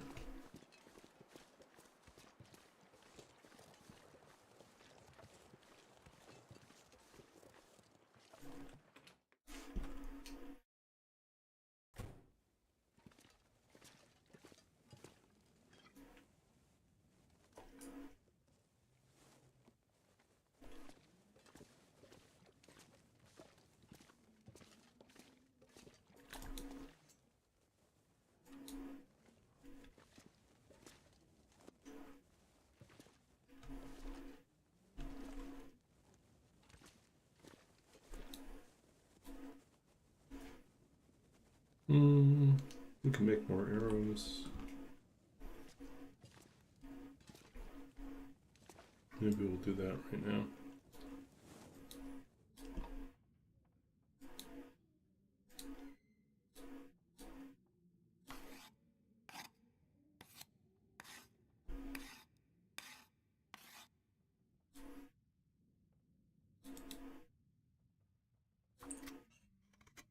This is another way to level up your archery.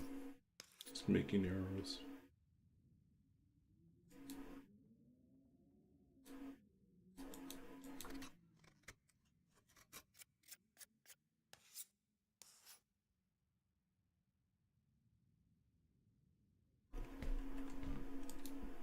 I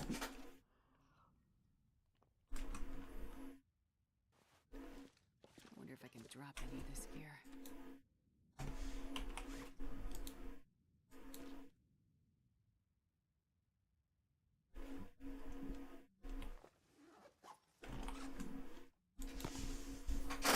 $283, $259.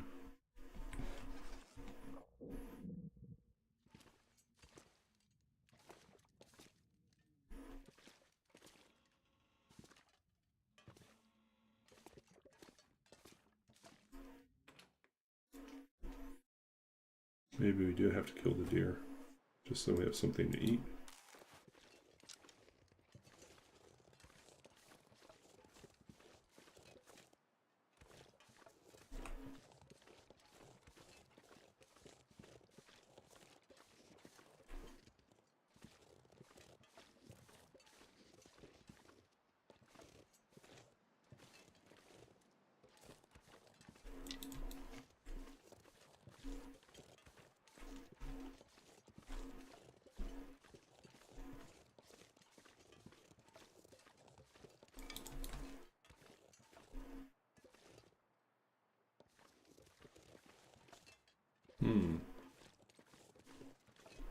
It's gone.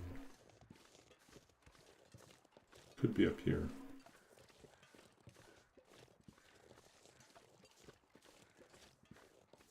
this pack is getting Okay, we're gonna move up the hill. Try our luck up here.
Figures.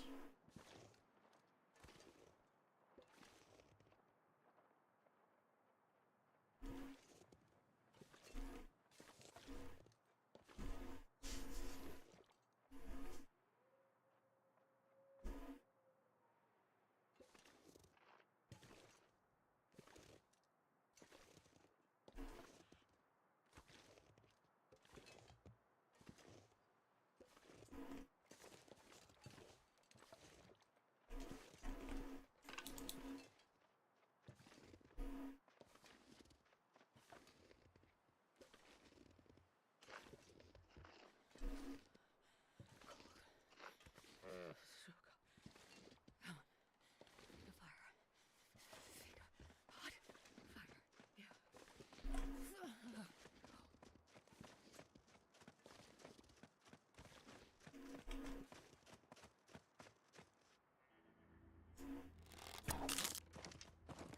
Oh, didn't lose the arrow.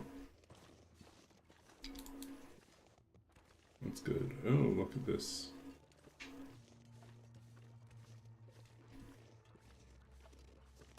Now we solve our food problem temporarily. Did I say I hate being cold? Because I really do.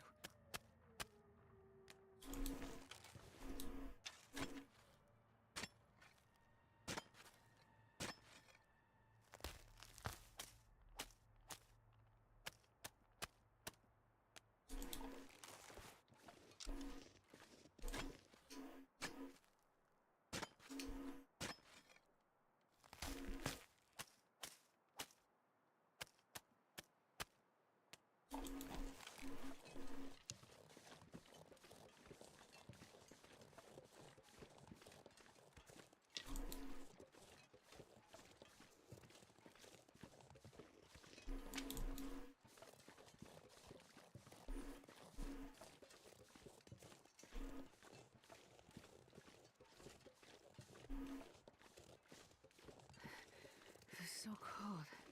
I just want to lay down for a bit.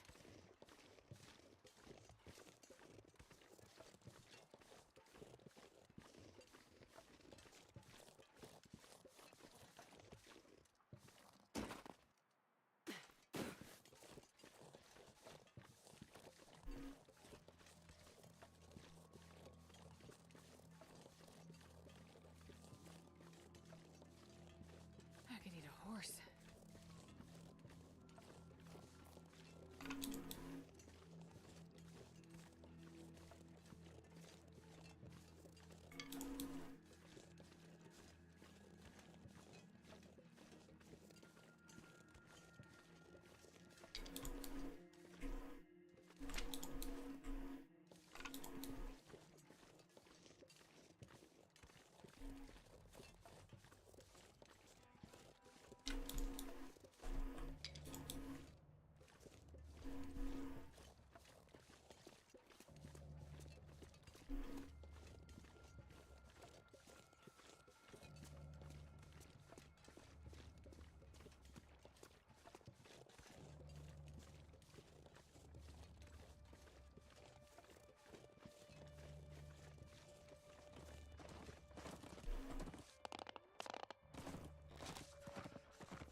Different deer.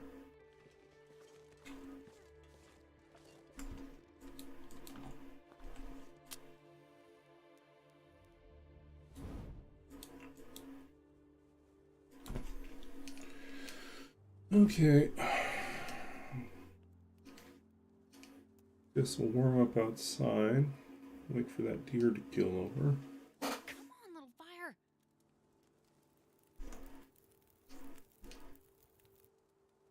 Perfect.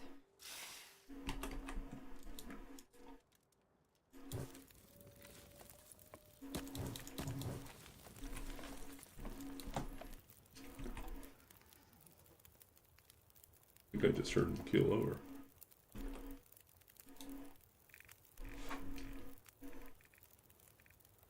Deer 5, yep. Somewhere out there, he just keeled over.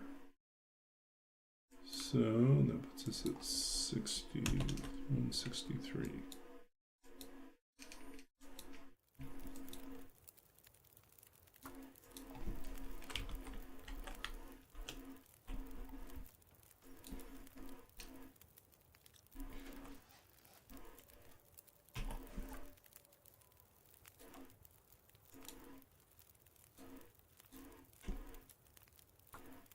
The sun is setting. It's gonna get a lot colder soon.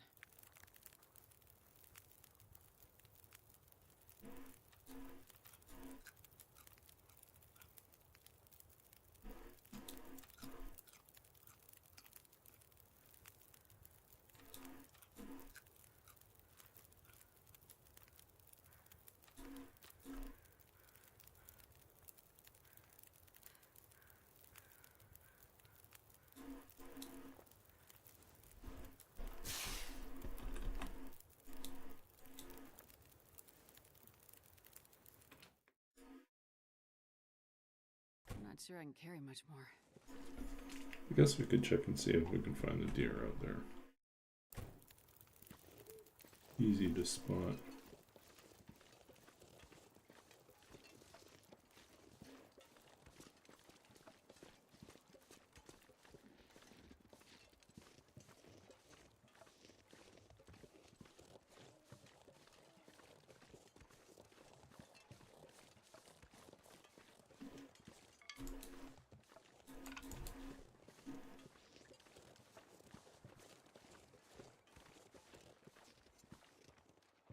Different deer.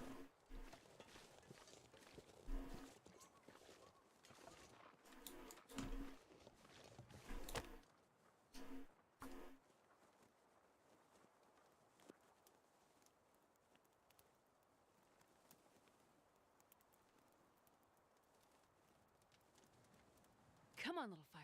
Come on.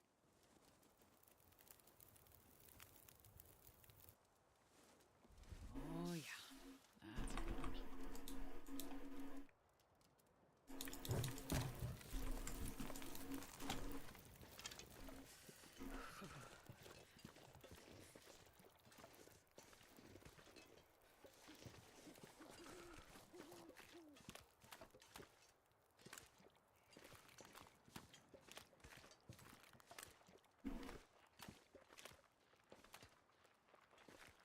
I wonder if I can drop any of this gear.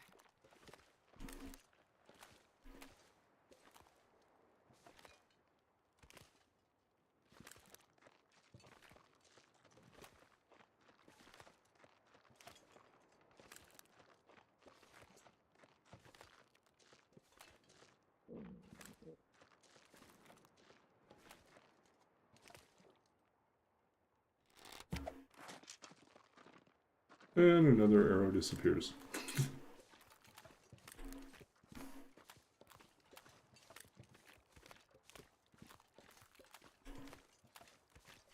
This is too dark to find our deer now.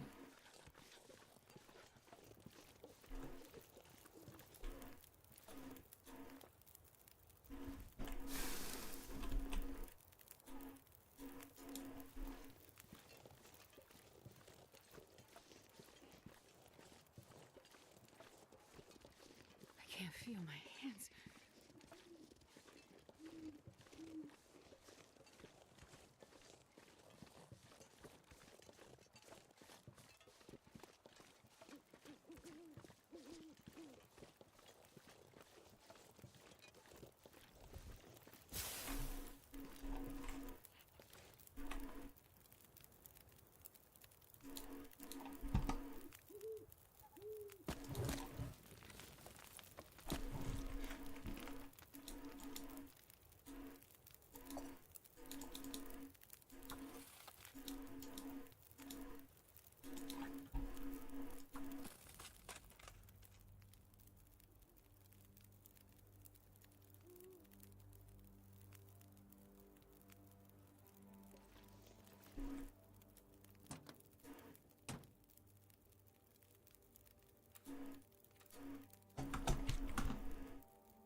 31.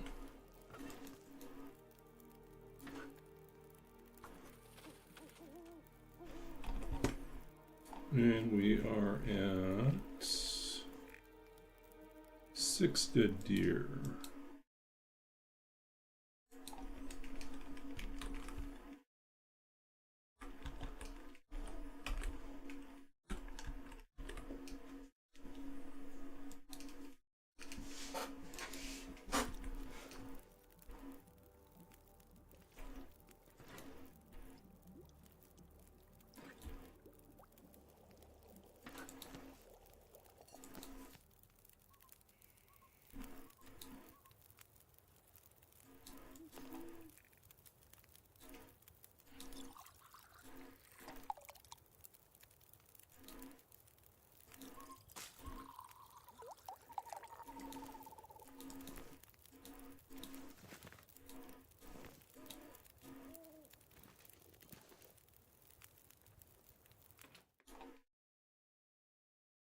This pack is getting kind of heavy.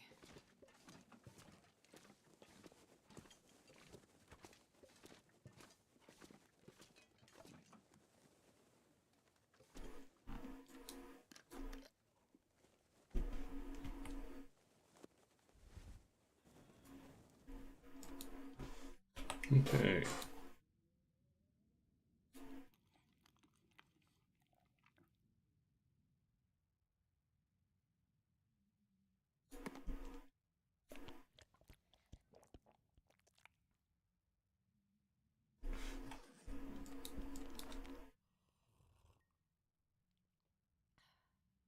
Okay, I think we're gonna clear, take a full night's rest here.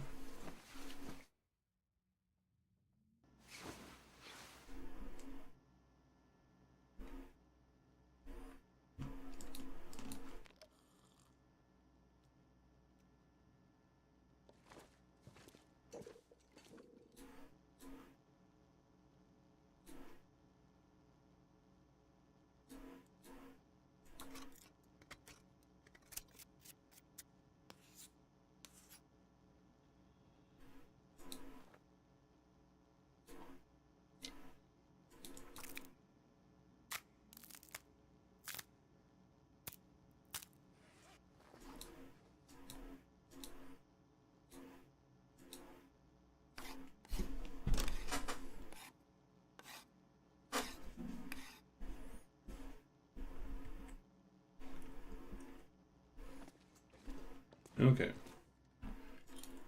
I think we're going to wrap up here.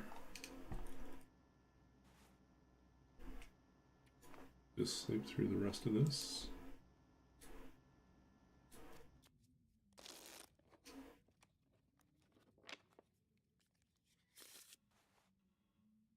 I'm starving.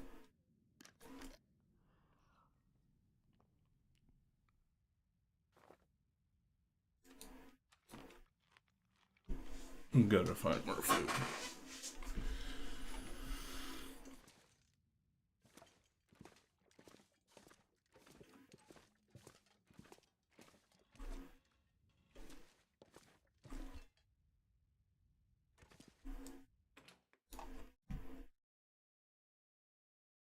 I'm not sure I can carry much more.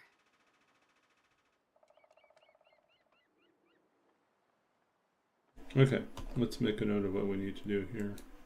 First, we've survived 32 days.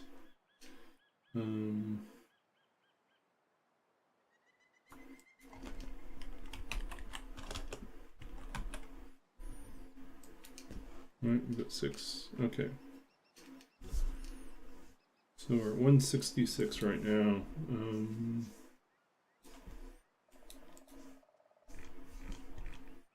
Shooting's kind of abysmal right now.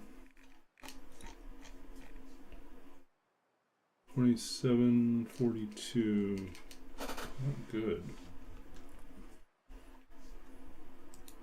What is that exactly? 64%. Be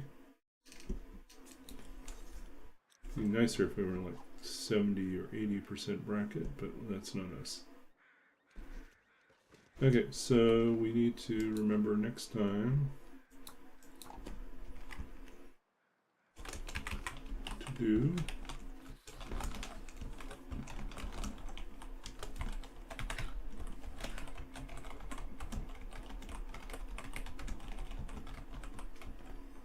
okay. That's what we're doing next time. Okay, so we're gonna wrap up for tonight because I'm tired. But before we wrap up, we're gonna read some poetry, which is what we do at the end of the evening. I'm gonna choose something from. Okay, looks like we're doing more recent work. This is a poem called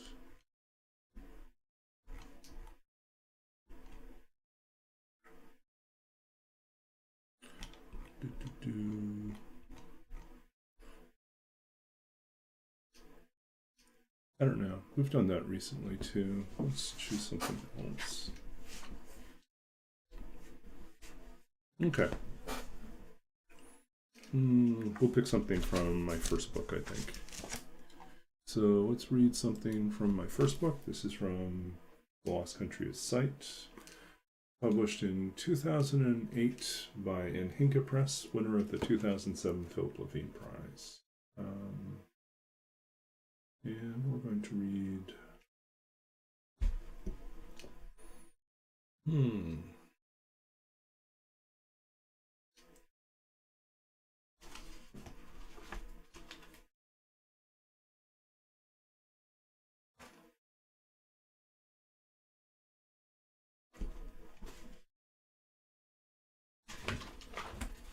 Let's choose.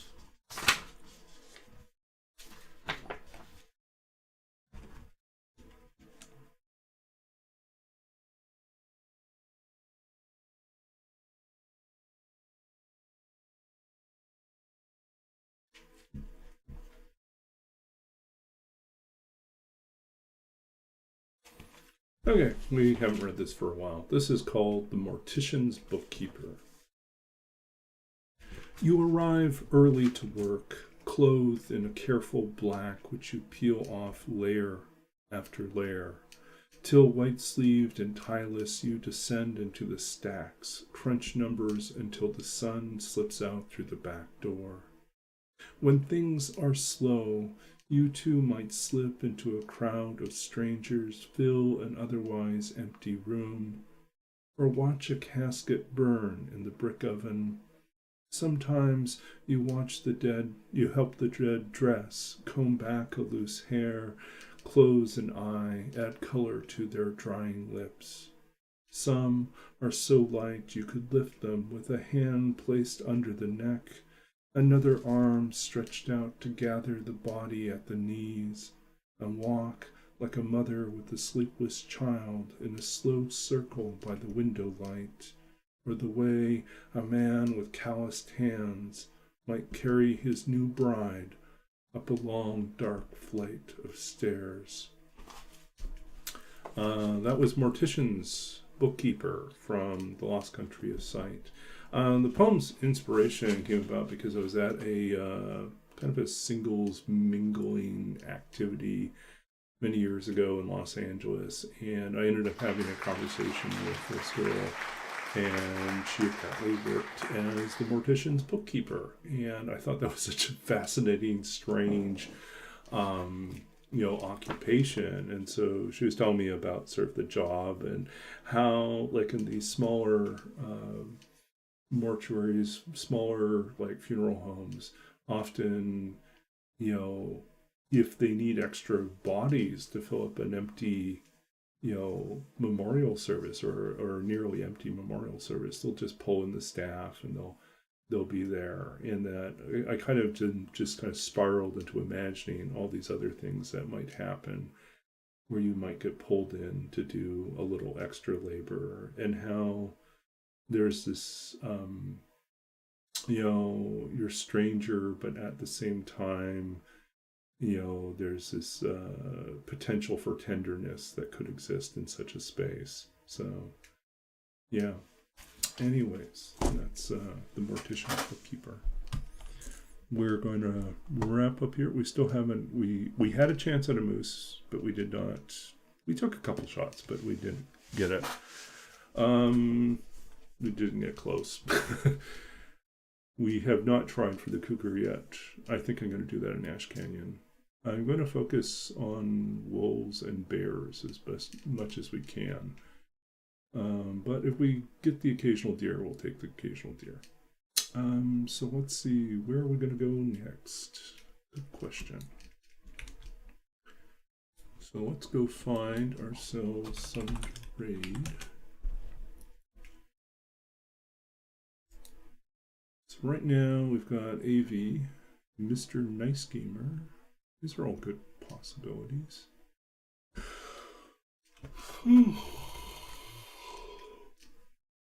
Mr. Nice Gamer has a 30 viewers already, but AV is doing tournaments, so let's go check in on AV.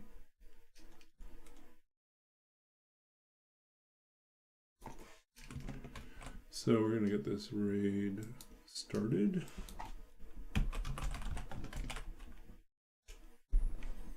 Thank you all for hanging out with me tonight. I'll be back maybe tomorrow night. We'll see. A friend of mine might be coming into town tomorrow, so we'll see.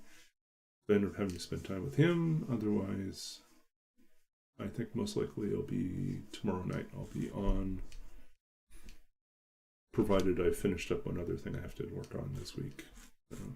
Anyways, tomorrow night, if not, maybe Friday, likely Saturday.